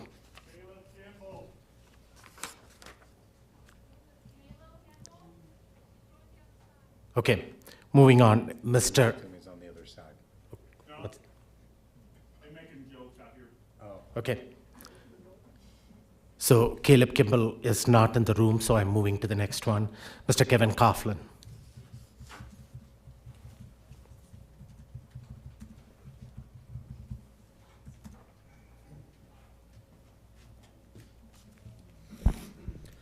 Good evening. I'm here tonight to share with you what CSEA has done for my teaching career. I grew up in District 11. I graduated from Palmer High School. After graduating from Colorado College with my master's degree It was a great disappointment to me that District 11 did not hire anyone for my elementary cohort. It's sad to me that I had to start my career in a neighboring district. After watching the D2 approach of destroying the union and firing 400 plus teachers a year for multiple years, I knew I needed something different. So I came back to my roots and I found greatness in what CSEA and the Master Agreement allows teachers in District 11 to be part of. I had leadership opportunities and positions that were not offered to me by the district, but were possible because of my union. I have been part of numerous committees, task force, building committees, boards, all focused on important decision-making and improving student outcomes. The rights and the voice that our union recognition has given me have made a huge impact on my teaching career as well as my life in general. I have the opportunity to support and make a difference in the lives of thousands of children and families in this community. I spent a large portion of my career in District 11 as well as my life as a student.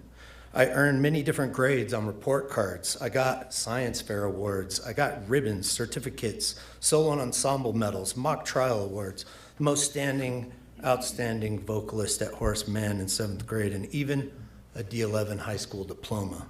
These were all opportunities and examples of when D11 recognized me. Fast forward to my adult life and my professional career in this district. How does my union recognition improve my life and my profession, you might ask? By being recognized. When I finally felt recognized again as a leader or just someone who wanted to become a better educator, it was CSEA, our union, the teachers, all together that gave me what I needed to be a professional. I was given the opportunity to negotiate for fair and transparent salary. I was able to stand up and voice my experience in shaping our workplace rights and responsibility. I was recognized as a leader and reminded daily how important a teacher's voice is in the decisions that are being made inside and outside the classroom. My union recognized what great student outcomes were happening in my classroom, and when a parent submitted my name for recognition at our state level union, I received the 2020 Golden Apple Award. I've been part of my local union board of directors. I was nominated to be on the CEA board of directors, and now I'm the president of CSEA, our District 11 union, where all teachers are important. Recognition. Our union and master agreement are important to all the members of the bargaining unit. Our rights, which improve our working conditions, improve the outcome of our students every day. We believe the recognition of our union allows teachers' voice to protect our desire to advocate for the needs of our students and our profession. Thank you. Thank you. Ms. Sharon Simpson-Dagan. Sharon Simpson.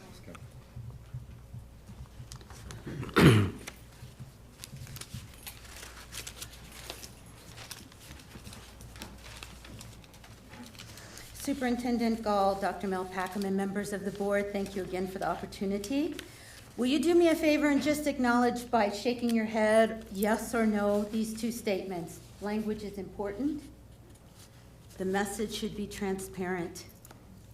When we look at the D11 website, we see possibly manipulative language that sets readers up to expect one thing, when in fact something else is occurring out of sight. What's being set up is slightly more than a year-long endeavor. We saw a campaign that was losing until financed to the tune of hundreds of thousands of outside dollars and made slick for a school board election. If we're looking at all of the shiny objects, we don't see the sleight of hand. We are being led to believe that only the best intentions for teachers are at heart. Well, let's look at those points. Transforming support for teachers with advanced coaching. Well, coaching has occurred and has changed over time. Collaborative spaces, old idea, and reconfigured. Top salaries, they exist now and were fought for by CSEA. They could morph into a less fair structure. Protective policies to foster innovation, excellence, and student empowerment. Protective of whom? The master agreement or contract between the board and the local union of teachers protects those ideals to a greater degree than do policies that a board can change easily. You know who is at the intersection of parents, teachers, D11 residents, and you. It's the students. They were the focus of the D11 school board that co-created the first contract with D11 Teachers Union. We've seen a certain board member waive the contract in the air while proclaiming this is standing in the board's way. Of what? Of providing supportive working conditions so that teachers aren't treated like chattel? Of ensuring academic freedom for professionals who are highly qualified in their content areas? Of a fair pay scale that honors the knowledge and experience of the veterans while allowing the novice teachers a decent wage with opportunities for all to apply for stipended positions? Or is it standing in the way of the board's hiring non-educators at inflated pay rates, of the board's imposing unnecessary restrictions that will instill fear and hamper a rich educational environment? The board and the union, teachers, are not adversaries. Every person on the District 11 board should be working for the school district instead of for the interests of outside partisan donors.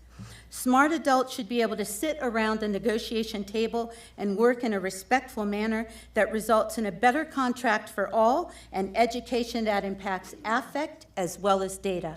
Thank you. Thank you. Mr. Jackson Hoskinson.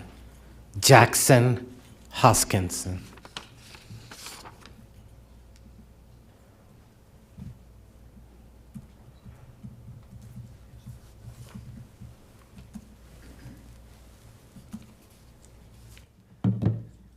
Good evening. Hi, my name is Jackson Hoskinson, and I am not speaking about the union today. But I am the school advocate at Inside Out Youth Services. You may remember me from a couple meetings ago. I came to speak to you about policy ACA in House Bill 1039, offering recommendations to ensure this policy supports all students and staff in being their authentic selves at school. We know that students learn best when they feel safe and supported, and I appreciate the district taking the time to carefully consider how policy ACA will impact students' safety and their ability to be authentic at schools. As you discuss this policy moving forward, I urge you to keep the following key points in mind. 1, simplicity is essential. Colorado law already affirms a student's right to use their chosen name. Policy ACA should do nothing besides making accessing this right straightforward without unnecessary hurdles, bar legal challenges that could come from that.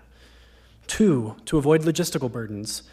Overcomplicated processes with lengthy forms or mandatory parent meetings waste valuable time for students, parents, and staff. Teachers should focus on teaching and students on learning. 3, prioritize student safety. Many LGBTQIA2+ youth face challenging home environments and feel safer at school, a testament to many of the wonderful teachers who are working hard to make sure their students are affirmed and learning in their classrooms. Policies requiring parental notification can put students at risk of violence or shelter insecurity. We know many of the youth at our center are experiencing homelessness or houselessness because their family has forced them out of their home. If a student is feeling safe at school, they should be able to communicate that with adults in their lives before being outed forcefully. Students are capable of managing their conversations with their parents and any other guardians on their own volition and do not need the government or a school board intervening. Finally, collaboration is key. Inside Out Youth Services is eager to provide further data, examples, and stories to help shape inclusive policy ACA. I myself have requested a follow-up after this meeting, so I hope I can meet with some of you to provide recommendations on how to make sure this policy is inclusive for all of our students. We welcome opportunities to partner with you in this effort. Thank you for your commitment to creating a safe, supportive environment for students and teachers. We hope we can ensure that D11 schools are a place where every young person can thrive. I'd like to remind any young people watching Inside Out Youth Services is a safe haven for you, no matter what you might be experiencing at home, at school, or otherwise. Thank you for your time. Thank you. Mr. James Saylor. James Saylor.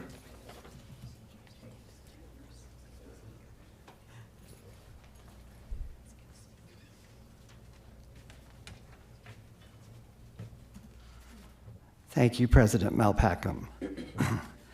I'm James Saylor. I was a 15-year teacher of the German and Japanese languages at Mitchell High School. I asked the board to let the master agreement with CSEA expire. The CSEA Teachers Union is not a part of public government. It is a non-elected private corporation.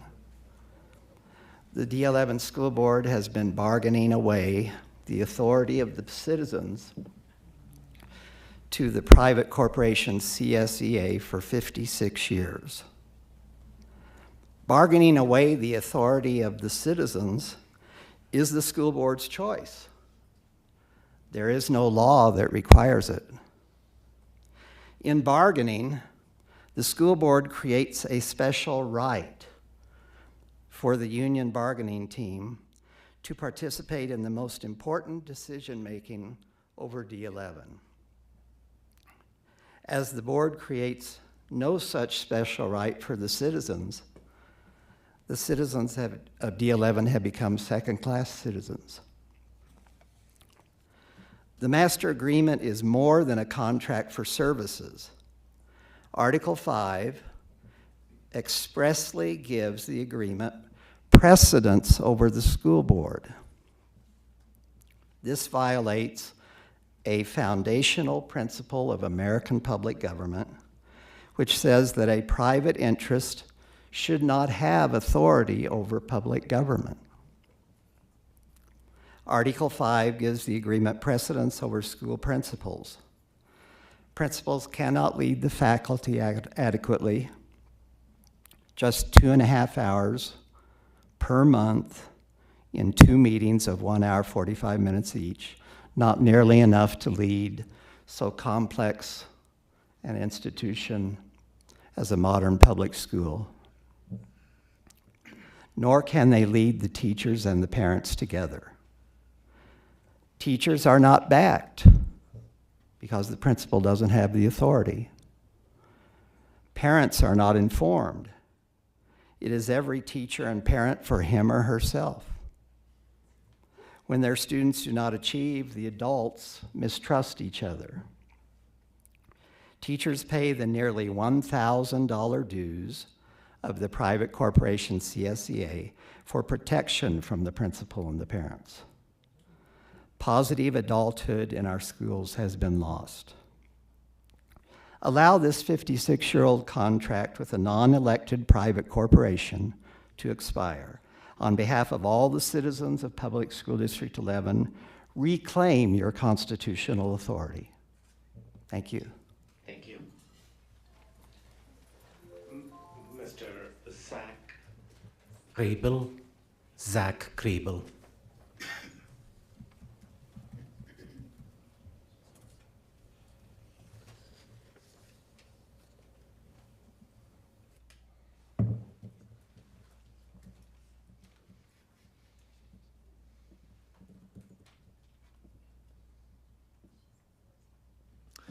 Thank you, President Melpackham and members of the board.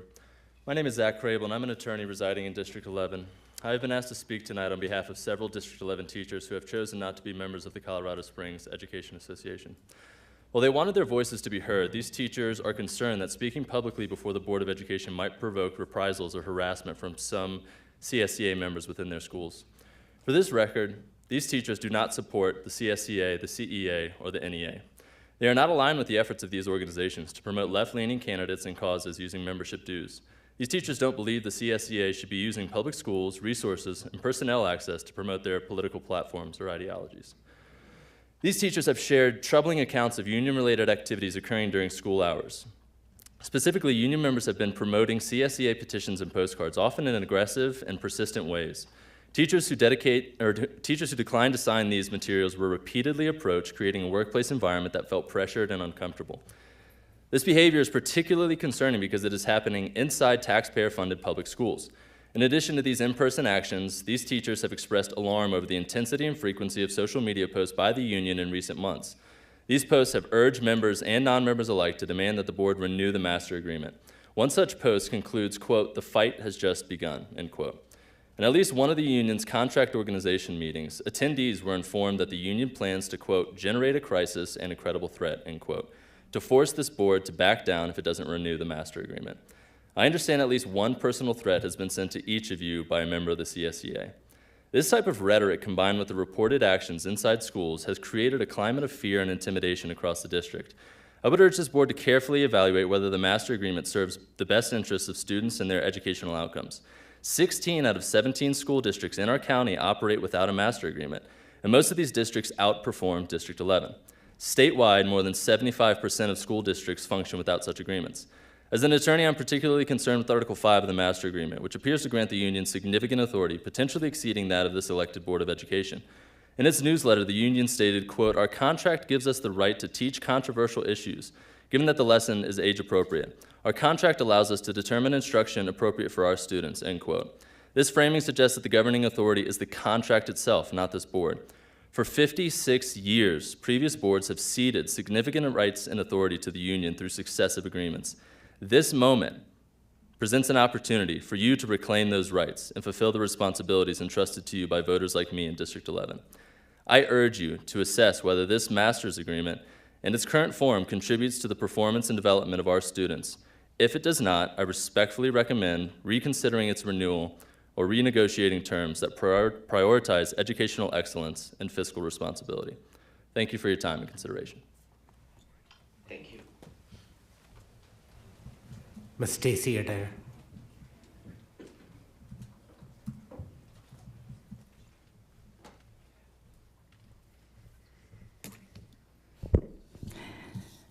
Good evening, members of the school board. As a teacher in District 11, I'm here tonight to address an issue that has been at the forefront of much debate in our community: the role of the CSEA, Colorado Springs Education Association, and its influence on our district. I've been reflecting on my position, and I'd like to share my thoughts with you. Let me start by saying I understand the need for protection in our profession, and I value the safety and support that an association can offer its members. That's why I am thankful to be a member of the American Association of Educators for $20 a month. As I consider my role as a teacher in this district, I've come to a few conclusions that I believe are worth sharing. I might consider joining the teachers union if it truly spoke for all teachers, regardless of political alignment, but it doesn't. I might consider joining if the union did not regularly spread misinformation, like when it mischaracterized the superintendent's plan from 2 years ago as pay for performance, when it never was. I might be more inclined to join if the union didn't use teachers' dues to support politicians whose actions conflict with the values of many of us teachers. For example, the union has supported policies that limit parental rights in education. That isn't right. I might consider the union if it focused on issues that affect all of us, like student behavior and discipline. The most recent bargaining points hardly touched on the real challenges teachers face today. In fact, the union rarely seems to advocate for meaningful changes that improve our work environment and the environment for the students. I might consider joining if the union were more transparent, especially about its finances. It collects over $1 million annually from D11 teachers alone, yet it operates as a private entity with little accountability to the very people it claims to represent. Ironically, despite its criticism of capitalism, the union itself runs a business that generates a massive profit. I might consider the union if it weren't pushing controversial agendas like supporting the sexualization of children with inappropriate library materials or advocating for laws that allow boys into girls' bathrooms and locker rooms. I believe we should be focused on educating and protecting children, not promoting divisive policies.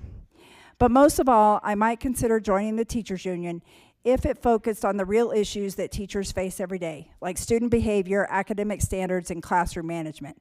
Instead, the union has supported policies like restorative justice, which often disrupts the learning environment and harms our students' futures. I am not a member of the union because I fundamentally disagree with their philosophy and the way they operate. This organization, which is a powerful outside force, has a significant influence on decisions within our district. That's not fair to non-union teachers, nor is it fair to the families who don't share the union's political views. Thank you.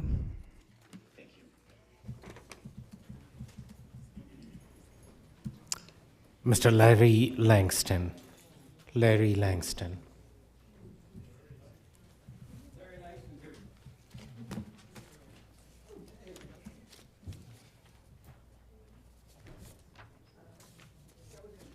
good? Okay. I just speak into it and we start? Okay. Tension's pretty tight in here. In second grade, my teacher goes, if I had 8 oranges and 10 apples in the other hand, what would I have? And this second grade student, myself, said, you would have big hands. Yeah, it's true, you would have big hands. But that wasn't the correct answer she was looking for. But she did give me credit, because I was right. And then the other joke I have is, how does an ocean say hello? It waves. It waves. All right, let's talk about teachers' unions a little bit, because that's what I was supposed to talk about. Teachers' unions, they do a lot of good things. More pay, more benefits, better working conditions, organized and experienced in defeating legislation. On the other side, they're a very powerful lobby force, probably one of the most important ones in Colorado. There is no parent organization of similar size. Parents have no organized voice other than the school board, who they elect. And I thank you guys very much for spending your time doing this. Teachers' unions on a whole are greatly opposed to charter schools, which I can't believe. And in this county, one of the best charter schools we have is just right down the street, Vanguard. I don't know why they're better. They just get better scores. Maybe it's the students. I don't know. But I want to reflect on a kindergarten teacher that I had a long time ago. She's been teaching for 69 years, and it's her love of teaching is why she teaches. It's not about the pay. And one of the number one things she says she likes is seeing her students progress, grow, and achieve their goals. And she still compliments me every once in a while on Facebook. I can't believe it. I mean, kindergarten, I'm 65 years old almost. But teachers, unions, is an unelected, unaccountable private organization. Unlike this board, which is chosen by the voters of District 11, the union operates without direct accountability to the public or the district's teachers as a whole, entrusting significant decision-making power to an external organization undermines the authority and responsibility vested in this board by the community. I want to thank you for your attention and for your dedication to serving the students, teachers, and families of District 11. I trust that you'll carefully consider this important decision in the best interest of our district. And I have 2 sons that are graduates from Doherty High School. And I want to thank those teachers that got my sons through there, because my one son, he never would have graduated without his math teacher and English teacher. And I got 2 granddaughters also. Thank you. Thank you.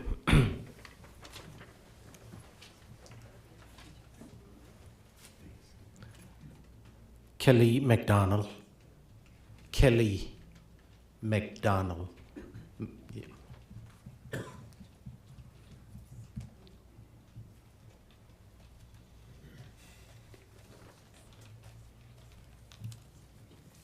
Do I hand these to you guys? Okay, great.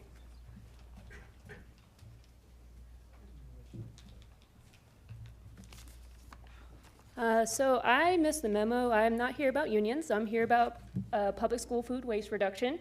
So bear with me, I guess. So good evening, members of the board. My name is Kelly McDonald. I reside in District 11, and I'm a current MPH student at the CUNY School of Public Health. I'm a parent to an 8-month-old, so I'm tired, who will eventually be a student in this district, and I'm passionate about public health and nutrition. Thank you for allowing me to present today. I'm here to advocate for your support of Bill B, Colorado Public School Food Waste Reduction, a vital piece of legislation developed by the Colorado Youth Advisory Council. As this bill progresses to the Senate, it is crucial that local education providers like District 11 not only voice support, but also prepare to implement its recommendations once enacted. Food waste is a significant environmental and financial issue in our schools. On average, up to 40% of food in the U.S. and approximately 42.9 pounds per student in Colorado goes uneaten. Much of this waste ends up in landfills, generating methane, a potent greenhouse gas. Schools play a key role in this problem due to the volume of meals prepared daily. By implementing proactive policies to reduce food waste, we can position District 11 as a leader in sustainability, fiscal responsibility, and student education. Bill B encourages schools to implement food waste aversion and diversion initiatives such as composting, share tables, and partnerships with local nonprofits. Share tables, for example, allow students to return unopened whole food items for redistribution, ensuring these resources serve their intended purpose, feeding students and others, not landfills. According to data from D11's poverty rates for 2024, an average of 78.82% of students in this district experience poverty. These efforts reduce waste and address insecurity among students, a growing concern in our district. Additionally, the bill provides for the Colorado Circular Communities Enterprise to support schools through grants, funding, and technical assistance. This will allow District 11 to build a comprehensive, cost-effective program while ensuring compliance with food safety guidelines and protecting school personnel from the liability during redistribution. The environmental and financial benefits of this legislation are clear. Short-termly, reducing food waste will lower greenhouse gas emissions, conserve resources, and save energy. In the long term, it will promote sustainable land use, climate resilience, that's a hard word, and healthier communities. More importantly, students learn more about sustainability and can engage more as a community. Moreover, funds currently spent on waste disposal can be redirected towards critical educational needs such as classroom materials, extracurricular programs, and professional development for staff.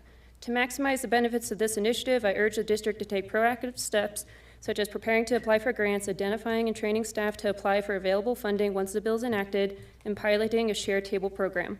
Start small at 1 or 2 schools or identify best practices and challenges before scaling district-wide. Partner with local nonprofits to establish relationships with organizations. Oh, thank you.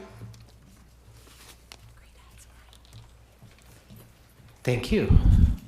So that gets us to the end of public comments. Thank you all for being here and sharing your thoughts. The board appreciates your feedback. If you checked the box asking a district administration to contact you, someone from administration will follow up and contact you. And again, I appreciate the professionalism exhibited here by all the members in the audience. Thank you.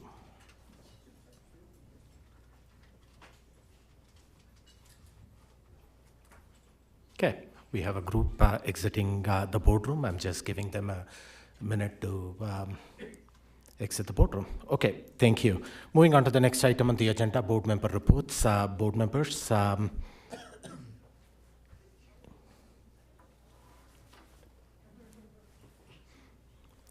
members, reports that you want to share at this time. I don't see anybody. Okay, I have Director Art. Thank you. I know a couple of us at least were able to make some of the plays and other performances that the district students had in their schools, and they are still ongoing. I know Palmer has performances on Tuesday and Thursday. Unfortunately, their choir concert is the same night as our next Palmer Town Hall update, but maybe you can attend a little bit of both. That might be of interest. And we have you here. Okay, we have the principal here who says she can do them both. But also our unified, we celebrated unified bowling today. We have the first unified performances in every traditional major high school happening in the next couple of days and also next week. So if folks are interested in that, I assume we have that on the district website, and check it out. It's really, it's important for our students, and it's really heartwarming performances to see. Thanks. Thank you. Anybody else from the board members for board member reports? I see Director Hafley. Just to piggyback on Director Ott's comments about unified bowling, I had the extreme pleasure of going out to Peak Bowl several times to see these kids bowl, and I'm telling you, they could whoop any of us. And it was so fun to see them out there. You guys, they make this bowling ball for them. Oh, thank you, Melissa. They make this bowling ball that has a handle to it. And when kids swing that bowling ball, the handle pops back into the ball, so it doesn't affect its roll. I mean, science. So it's awesome, and you can see the pictures there that we took. These kids are amazing, and the people that support them even more so. So if you have an opportunity to see anything unified, it's not just bowling. Basketball's coming up, and the theater performances are coming up, and I understand that track is on the table as well. So find something that interests you and head out and support these kids. They're amazing. Thank you. Thank you for that feedback, Director Hafley. And the best thing when you go and see these events is the joy in the kids' face. They have so much fun while winning state championships at the same time, as we recognized earlier this evening. Anybody else in board member reports? I don't see anybody else in the board member report, so I'm going to wrap up with my comments, and I'm going to reflect back a little bit. Last week was Thanksgiving week, and as millions of Americans do at this time of the year, I took some time to reflect and be thankful for the many blessings in my life, both my professional life, my personal life, and also the public service part of my life. And I want to take a couple of minutes to talk about for in my time serving on the board. I'm starting my 6th year on the board. The first 2 years during the midst of the pandemic, the last 3 years, really blessed to serve as the board president. Sometimes those 6 years, going into my 6 years, that feels like an eternity. Exhausting at times, but rewarding and fulfilling as well, especially when you see our students thriving, as we saw earlier this evening. Improved student outcomes is always the overarching priority.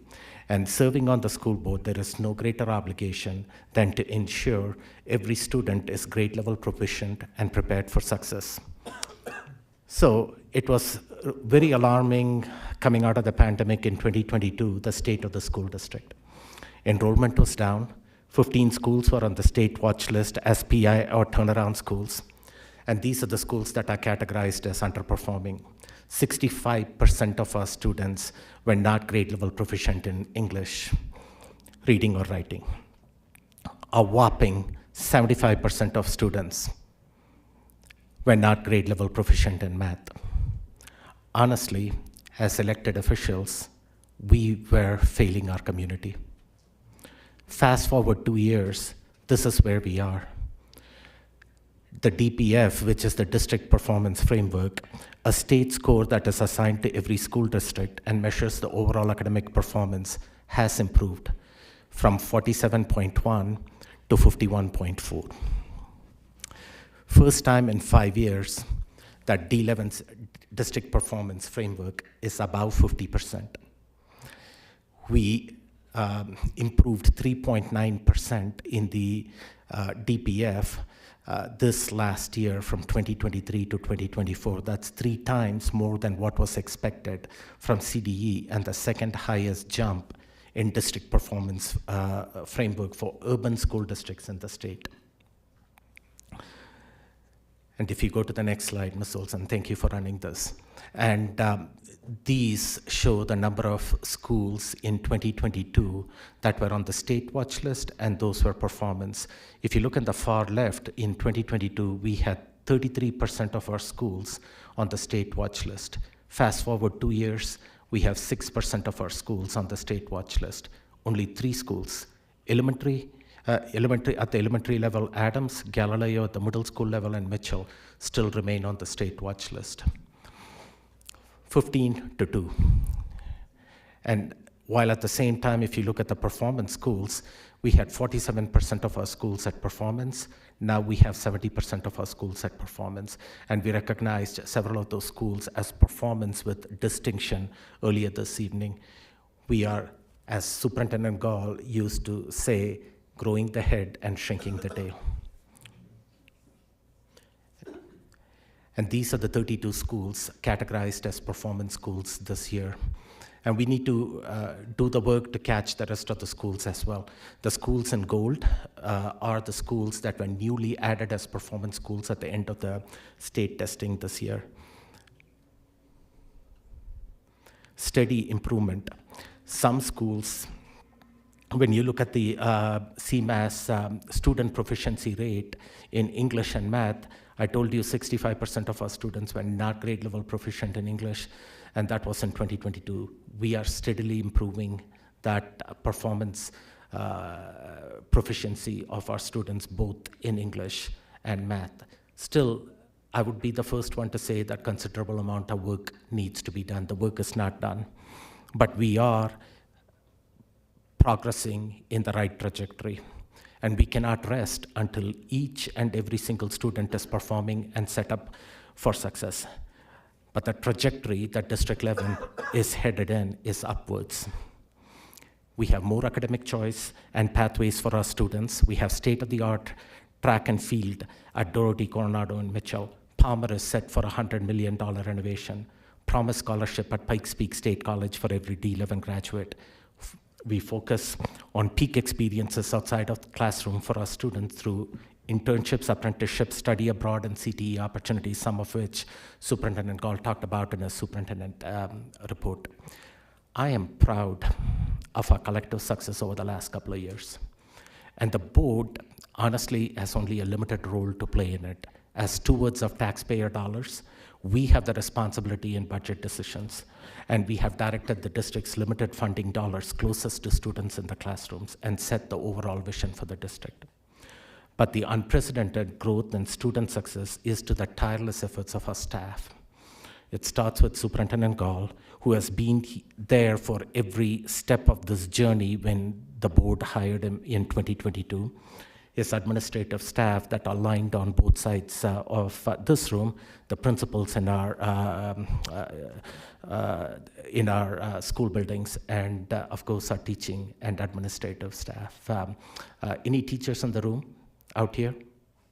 Yeah, thank you. Thank you for your presence. I know there were a lot of teachers in the room previously, but they had to leave to prepare for next day work, taking care of our students.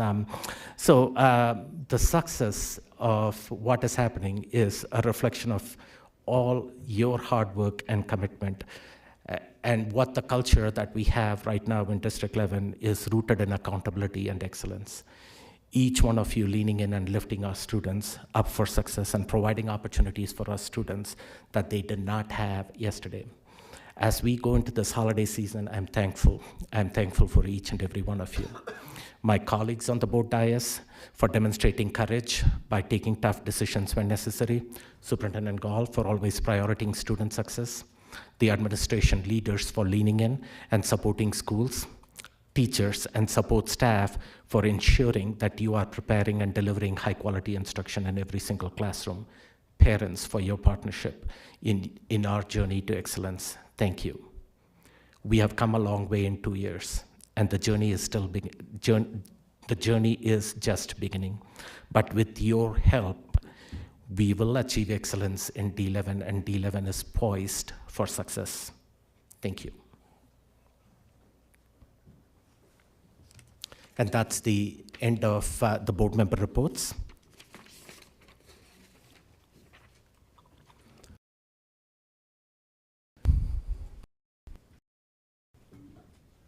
Moving on to the consent items in the agenda, Director Jurgensen, can you please make the motion to adopt the consent items?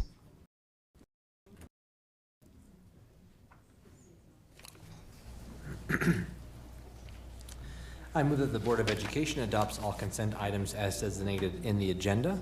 The consent items are D2, approval of November 6th, 2024 regular meeting minutes. D3, approval of November 13th, 2024 special meeting minutes. D4, approval of November 20th, 2024 special meeting minutes. D5, personnel recommendations, December 4th, 2024. And D6, approval of district-wide closure due to inclement weather. Excuse me. Second. Moved and seconded. Roll call, please. Director Venkis? Aye. Director Carey? Aye. Director Hafley? Aye. Director Jorgensen? Aye. Director Melpackham? Aye. Director Nelson? Aye. Director Ott? Aye. The ayes have it. The consent items has been adopted as presented. Moving on to the action items on the agenda.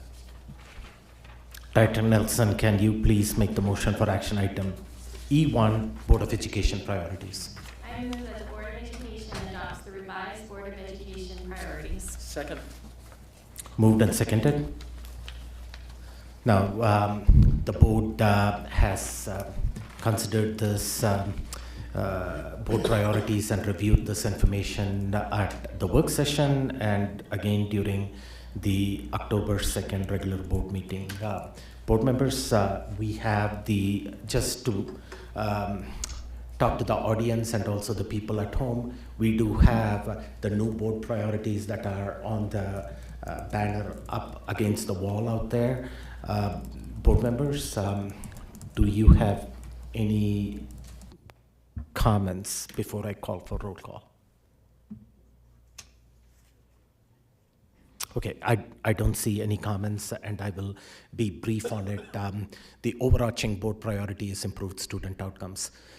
Everything that the board does is through that lens of improved student outcomes. That's our North Star going forth, and to the community, hold the board accountable to ensure that we are delivering on that promise of improved student outcomes. Accountability is something that the board values over and over again. So please, when schools are underperforming, as I pointed out earlier, it's the responsibility of the elected public to come and hold us accountable for ensuring that our students are receiving the best instruction and also performing as you expect us. With that, roll call, please. Director Bankus? Aye. Director Carey? Aye. Director Hafley? Aye. Director Jorgensen? Aye. Director Malpacum? Aye. Director Nelson? Aye. Director Ott? Aye. The ayes have it. The board priorities has been adopted as presented, and I encourage the board members that before you exit the boardroom, that you take time to sign the board priorities banner up there. Moving on to the next action item on the agenda. Director Bankus, can you please make the motion for action item E2? I move that the board of education accredits the school performance framework ratings based on the recommendations submitted by the administration and the district accountability accreditation subcommittee for the following schools: Bristol Elementary, Chipeta Elementary, Freedom Elementary, King Elementary, Madison Elementary, Queen Palmer Elementary, Rudy Elementary, Scott Elementary, Steele Elementary, Taylor Elementary, and Thomas McLaren. Second. Moved and seconded. We already recognized all these schools earlier this evening. Superintendent Gall. Yeah, I just want to recognize those schools again. Some were prepared with staff because they were part of the spotlight. Some were not. We moved that to the front to be able to make that celebration quickly. This is not only a significant part of what we do as a district in relationship to the state, it's in relationship also to what the DAC provides for us, because they make this specific recommendation with distinction. And so I think as just to re-stamp President Malpacum's comments of now having 70% of our schools rated at performance, you know, the prediction is that schools with distinction will also continue to grow. As we talk about how far kids are still from state we have to continue to think of the building as a whole. And now it's 70% of our schools at performance, and now nearing a dozen of our schools at performance with distinction. As soon as we get that to over half, then we know we'll have be almost complete on our mission. So hats off to those leaders. There are Title I schools, there are big schools, there are small schools, there are schools from every one of our regions in our city there. And if you look at them, those are our leaders who have been here and have continued to put the time and the dedication into their staff, their family, and their students, and so thank you to them. Comments from board members? Seeing none, the one comment is kudos to all these schools, but when you look at the list of the schools, it's all elementary schools. So my challenge, my gentle nudge should be that we have more secondary school representation going forth in the performance of the distinction category. Moving on to the next, roll call. I didn't call. Director Bankus? Aye. Director Carey? Aye. Director Hafley? Aye. Director Jorgensen? Aye. Director Malpacum? Aye. Director Nelson? Aye. Director Ott? Aye. The ayes have it. The board has adopted the recommendation submitted by the administration and the district accountability committee. Moving on to the next item on the agenda. This is a contract item, modification to existing Power School contract. Director Carey, can you please make the motion for action item E3? Absolutely. I move that the Board of Education approves contract modification C2021-0007-03 to enter into the enterprise solution with Power School. The period of performance is January 1st, 2025 through June 30th, 2031, with an additional 5-year term extension option for the entire Power School ecosystem solution. The new annual cost on July 1st, 2025 is $2,444,388. Moved and seconded. This information was presented to the board during the November 13th work session. Superintendent Gall, any additional information? No, but I would like to acknowledge our Power School partners who made the trip and the team that's continued to work on this, contracting, IT, CRO, and beyond. Up here. Thank you for being here. Thank you for the partnership. Any additional questions? We covered this at the work session in significant detail. Board? Seeing none, roll call, please. Director Bankus? Aye. Director Carey? Aye. Director Hafley? Aye. Director Jorgensen? Aye. Director Malpacum? Aye. Director Nelson? Aye. Director Ott? Aye. The ayes have it. The contract presented to the board has been adopted. Moving on to the next item. Thank you. Thank you for being here. There's another Power School item up here. Director Ott, can you please make the motion for action item E4? Yes, I move that the Board of Education approve a general fund contingency transfer in the amount of $316,236 to support the purchase of an enterprise license with Power School. Second. Moved and seconded. Superintendent Gall, any additional information? No, just the budget requirement to complete the previous motion and action.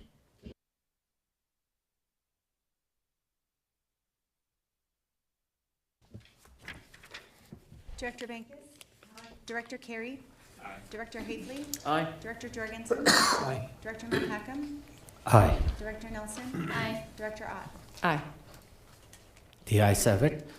The contingency transfer has been approved by the board. Moving on to the next item on the agenda, Director Nelson, can you please make the motion for action item E5? I move the Board of Education approves this general fund contingency transfer in the amount of $211,388 to support the purchase of 2 White Fleet school buses. Okay, moved and seconded. Dr. Comfort, looks like this information was presented to the board at the August 7th regular board meeting. Additional information. Yeah, good evening, board. This is a mere request for what we presented in early August. If the board recalls, the Fund Balance Task Force, which was assembled through the district a number of years ago, identified the purchase of White Fleet as one of the items that they wanted to fulfill. We sat in 2 years of PO limbo as we could not get those vehicles delivered. And so we have finally, right before Thanksgiving break, they delivered the final 2. And so this is now the contingency transfer to take the money out of the general fund contingency back into the fund balance to pay for the intended purpose. Thank you. Any questions? Director Bankus. I just can't recall, where are we housing these buses? They're housed out at transportation. They have a transportation. Any other questions? Seeing none, roll call, please. Director Bankus? Aye. Director Carey? Aye. Director Hafley? Aye. Director Jorgensen? Aye. Director Malpacum? Aye. Director Nelson? Aye. Director Ott? Aye. The ayes have it. The budget transfer to White Fleet school buses was approved by the board. The next item on the agenda is mill levy rate certification. Director Jorgensen, can you please make the motion for agenda item E6? Yes, I move that the Board of Education approves the 2025 mill levy rates for certification to the El Paso County Treasurer. Second. Moved and seconded by multiple board members. I think this was presented previously at a board meeting, but the data at that time was incomplete, and you have the data that you need. And walk us through it, Dr. Comfort. Yeah, thank you, President Malpacum. That's okay. We did bring this, if the board recalls, a little out of sequence for what's usual. We brought it in projection form back at the end of October. What I will say is the finance team's projections were nearly spot on. We are within probably 15 cents of the potential tax impact per $100,000, so I'll go over that in just a second. Just as a quick reminder, to the board, we are in our second year of some new tax rates, as well as some property assessed value reductions based on the assessed value increases that we saw last year. And we are also back on the original timeline of needing to certify our mill levy rates by December 15th. And so my dollar figures in the projection were more whole numbers. I believe we had a $6.30 estimated impact at the $200,000 rate, and you'll now see that it's $6.62. The amount that we are getting in additional funding went up very, very slightly by $30,000 or $40,000. This is taking a 5.2% inflationary rate on our 2017 MLO. Remember, that is the MLO that gives us that ability. The 2000 MLO does not have that ability. And as a reminder to the board, we will take that money, which is recurring money, and we will run that through the Mill Levy Oversight Committee, and we will bring that back to the board with recommendations on how we use that money. That's it. Yep. Thank you. Any questions from the board at this time? Seeing none, thank you for the presentation and the update and the accurate figures now, so our taxpayers have an idea what is coming up in the near future. Roll call, please. Director Bankus? Aye. Director Carey? Aye. Director Hafley? Aye. Director Jorgensen? Aye. Director Malpacum? Aye. Director Nelson? Aye. Director Ott? Aye. The ayes have it. The board has approved the mill levy rate, and we look forward to the recommendation that comes from the Mill Levy Oversight Committee as far as the expenditure of these funds.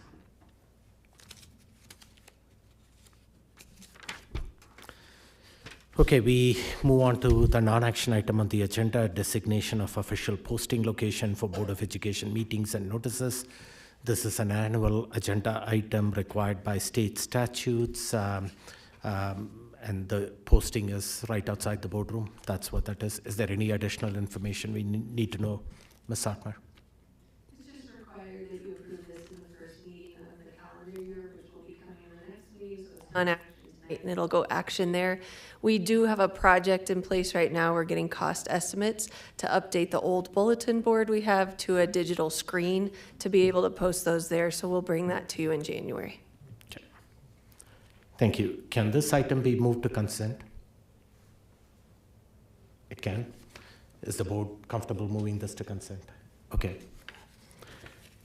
So this item will move to consent. Okay, future agenda item, tasks, requests from the board. Oh, I'm sorry. Director Ott. Thank you.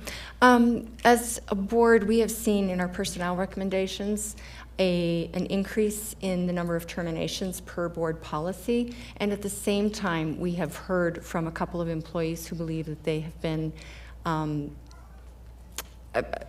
perhaps mistreated in the way they have been dismissed, and they have expressed their concerns about that. So I was curious if we as a board could, well, let me preface it with one more thing. Deciding to terminate someone is not something I personally take lightly.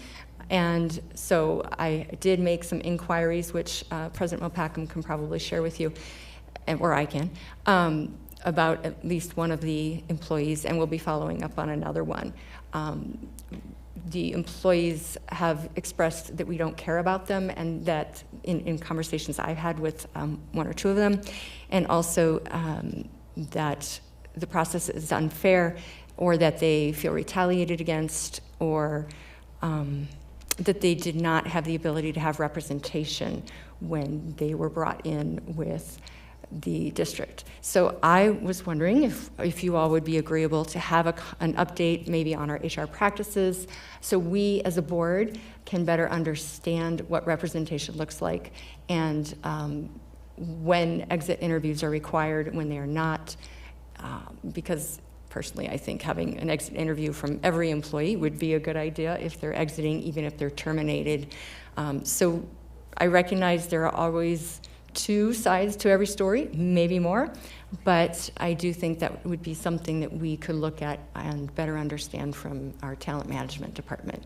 So I'd like to invite you all in requesting that we put that as a future work session item. Thank you. So I have clarity in what your request is. You're talking about the practices in HR as far as employee termination goes, and what the representation looks like during those discussions. Okay. Yes, particularly education support professionals, but I think that is relevant for every employee group as well. Superintendent Gall, you have any comments on that? The administration provided an HR update earlier in the year, so I'll wait for more direction from the board. I don't feel I'm at liberty to discuss personnel actions from the dais.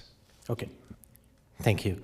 So you heard Director Ott's request for a work session agenda on the topic that she referenced. Is the board interested in that? Director Nelson, you want to comment on this? Yes. Go ahead. Would it have to be a work session, or could it just be an email of, like a briefing of, here are our practices, this is the process that we follow? Yeah. Because I think that might be a better starting place and hopefully less work for the team to, I mean, it's already established, here's how we handle stuff. And just, we are not that familiar with some of the practices. Yeah, I will leave it up to the administration to figure out if it's going to be a work session or a report, but let them come up with the superintendent call is, but it is either work session or a report, either one of those acceptable. Is that acceptable to the board? Yeah, briefing. I need a show of thumbs. Yeah, for a briefing. That's what it is. Okay. Briefing. A briefing in person in a work session? You're saying, or a briefing by email, which Well, is I was more of just an email. leaving that to Superintendent Gall Okay. to figure out what the best option is. If he can provide that in the monthly report that comes to the board, the Mars report. Did I get that right? Mars, right? The Mars report that comes to the board, then the board is open to that. That is fine. If the superintendent's if Superintendent Gall and his team feel that this is a work session agenda item, he can bring it to the work session as well. I will leave that option at the discretion of the superintendent. Unless the board has strong preference, this come as a work session. Okay, I don't see a strong preference right now for a work session. All right. So, Can I Yeah. mention that given that employees are concerned about this situation, according to the feedback I'm getting, I think that it would be beneficial to do it in public so that everybody is hearing the same thing and they hear the board's concern, if there is any, about the same issues. But if the board would prefer to do it in an email, I mean, okay. that's something that is also publicly requestable. Okay, And so I will, first ask the board for your request on a public session, work session, and if there is support for that work session on this topic. You want to talk again, Director Nelson? Yes. I have a kind of playing a devil's advocate side that I just want to put out there, that when someone's terminated, you're generally not going to be very pleased with the situation. So I don't know what you're hearing. I don't know the number of people you're hearing from, if this truly is like an epidemic or if it's a one-off. I guess I just wonder how much air to give to something like this, that somebody, I don't know what the process is. Like, we have an ombudsperson to support when there is questionable procedures taking place within the district. So, you know, perhaps that's actually the better route to take rather than it being the board getting involved. I just think we need to have faith in our staff that they're following procedures. And if it is that we're getting a lot of noise, then we absolutely want to correct for that. But I also recognize that sometimes people are just upset because of they don't agree, but maybe it was very founded that they were terminated. And so just wanted to put that out there. Do you have, go ahead, Ted. Yeah, follow-up comments. You mentioned you don't know. And I think that's part of our problem is we don't know some of what HR does. And I think it would be just good information just for us so that we do understand how the system works. And we're not going to bring up particular personnel, I don't think, in such a work session. We know better. And honestly, it's part of why I held off tonight, bringing up a couple of folks' names on the personnel recommendations. Is yes, we should trust the system, but we can also verify. So acknowledging that we don't know and we can learn, I think, is a valuable thing. We're talking about people's livelihoods, and I want to be well informed about exactly what board policies are being used, since there is this uptick, and maybe some people will say it's just cleaning house. Okay, but again, these are the people I'm understanding that are being terminated at this time have been here years and have not been written up and have not had they have not had anything but decent evaluations. So whether it's ESP or teachers or our administrative staff, I want to know more. And I think having additional background from our administration would be valuable that way. I'm happy to set up a one-on-one for Director Ott with Dr. Comfort and Ms. Jen Harris, if she'd like to dig into some of these more specifically, instead of taking up the rest of the board's time on this. Okay, I do have two other board directors. Are you talking about this topic, Director Bankus? It was suggested that perhaps the administration put out some information, and I would like to see that first before I want to give time for things that we need to get done to move this district forward.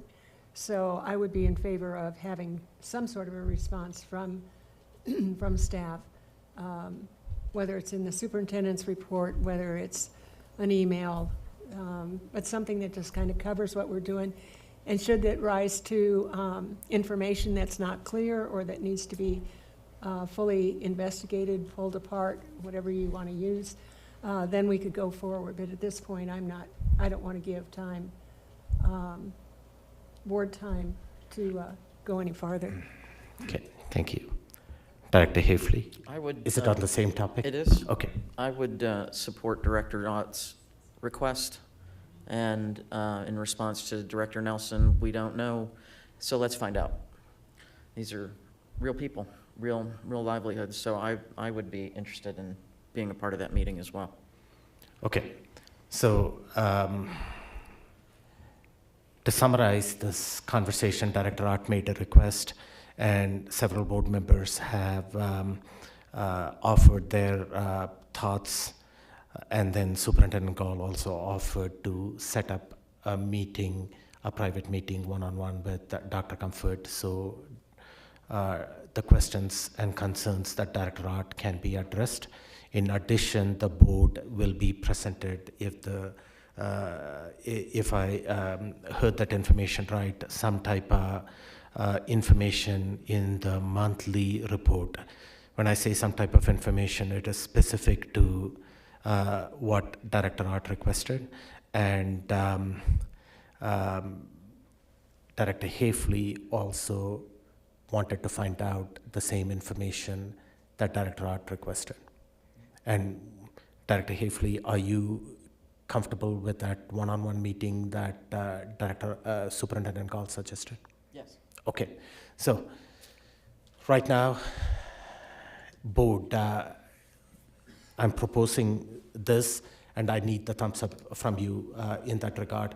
I have two directors that are interested in getting further details on what Director Art set forth, and what Superintendent Gall offered is that since it's only those two directors at this time who wants that additional information, they will meet with the appropriate district administration to get that information. The rest of the board would get a briefing on this. Is that good? Okay. Superintendent Gall, you got that? Okay, thank you. Any other agenda items at this time? Director Art again. Thank you. Last night, when several of us met with CSEA, one of the teachers afterwards mentioned what we were serving our students for breakfast. And I know Director Jorgensen has brought this up previously, and Director Nelson and I went on a tour actually once to see what are our kids eating. And we have a great salad bar, we know that. You know, Director Hafley and I were featured in a photo with one of our newsletters. But I think there might be interest amongst the board also at some point, and it doesn't have to be soon, in learning more about the funding behind what we serve our students and the food requirements behind what we serve our students, particularly for breakfast. And I invite Directors Jorgensen and Nelson to weigh in if they have any thoughts on that. But I just wanted to put that out there. Doesn't have to be this month, next month, or the next few, but maybe before the end of the year. And looking to next year's either budget or set up for kitchens in the morning or whatever it takes. Okay. Okay. Can I have a both thumbs up on that? Mm-hmm. Okay. Superintendent Gall, you got that? At the will of the board. I mean, okay. Thank you. Seeing Director Carey. Sorry, Parth. It took me a second to pull this up. So this is circling back to the question on employee termination. It took me a moment to find this, which is why I didn't have this 3 minutes ago, so I'm sorry about that. The question, I will be the first to say I'm not entirely sure the exact procedure by which those come to our level, but when I take a look at policy CBA, we pretty clearly delegate to the superintendent personnel management. I don't really see anything good coming about the board kind of getting into the weeds and interfering in operations in this way. I am not supportive of us basically getting back into something that we delegate explicitly in policy to the superintendent. Thank you. I think we resolved this previously, unless the board has any other comments on it. I understand your concerns. Ultimately, the board has to, the final authority in hiring and firing. It comes in front of the board. We do delegate, and we do trust our administration to do their respective jobs, and human resources and the ombudsperson and all of them. If something rises up to our level where our input is required, we talk to Superintendent Gall about it. Otherwise, we trust our administration to take care of this matter. But two board members expressed specific interest, so Superintendent Gall offered those two board members an option to meet with this team, and we will leave it at that and move on. Anything else from the board at this point in time? Seeing none. Calendar review. We have possibly upcoming meetings on December 11th and 18th. I am not sure of the agenda yet. We will be meeting Vice President Hafley and I will be meeting with Superintendent Gall. Both those meetings would be as needed. We are in the middle of the holiday season, and Superintendent Gall would let me know if there is a reason that we would have either of those work sessions or a special meeting that may be necessary. With that, we do have executive session. Yes. So I just need to let you know that I will be here December 18th. Okay. Okay. Thank you. Okay. So we have two board members, Director Jorgensen and Director Bankers, will not be here on December 18th. We'll take that into consideration. You will not be able, both of you will not be able to attend remotely as well? I don't know. Okay. Okay, thank you. Okay, with that, we do have executive session at the end of the meeting today. And we scheduled the executive session at the end of the meeting because this would give us a little bit more time to discuss what's on front of the board without having to feel pinched for time at the very beginning of the meeting. Director Hafley, can you please make the motion to move into executive session? I move that the Board of Education convenes into executive session to discuss legal advice per CRS 24-6-402 4B, particular matter, Colorado Springs Education Association, educational support professionals, and executive professional employee group handbooks and contracts, and negotiations per CRS 24-6-402 4E, particular matter, master agreement with the Colorado Springs Education Association. Second.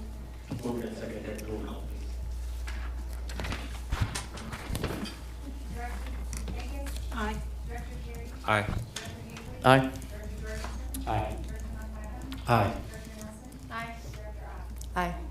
The ayes have it. The board will move into executive session. And before we move into executive session, Dr. Weiss, there was somebody that mentioned that District 11 is going to be in the Parade of Lights. Festival of Lights. Okay, so if the community wants to participate in the Festival of Lights and board members as well, and cheer us on, yes. We will move into executive session and we'll reconvene in public session if necessary. Or we will reconvene in public session because it's on the board agenda. Thank you.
All the vendors and stuff. Gotcha. Where the keynote usually is? No. No, No, it's the it's one there? right next to it. Right next to it? All the vendors in it. Yeah. Oh, where the vendors are, Mhm. okay.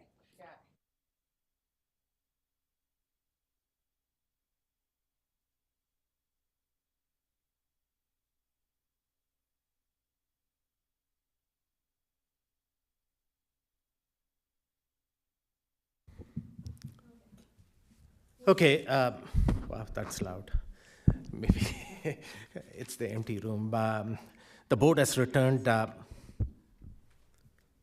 The board has returned from executive session, and the time is 9:35 p.m. And we are reconvening in public session as again, and the boardroom is empty with only Mr. Coughlin and our security out here joining us, just for people at home that are awake and tuning into this. There is no further board business at this time. Seeing no further board business, if there are no objections, the meeting will adjourn at 9:36 p.m. Thank you.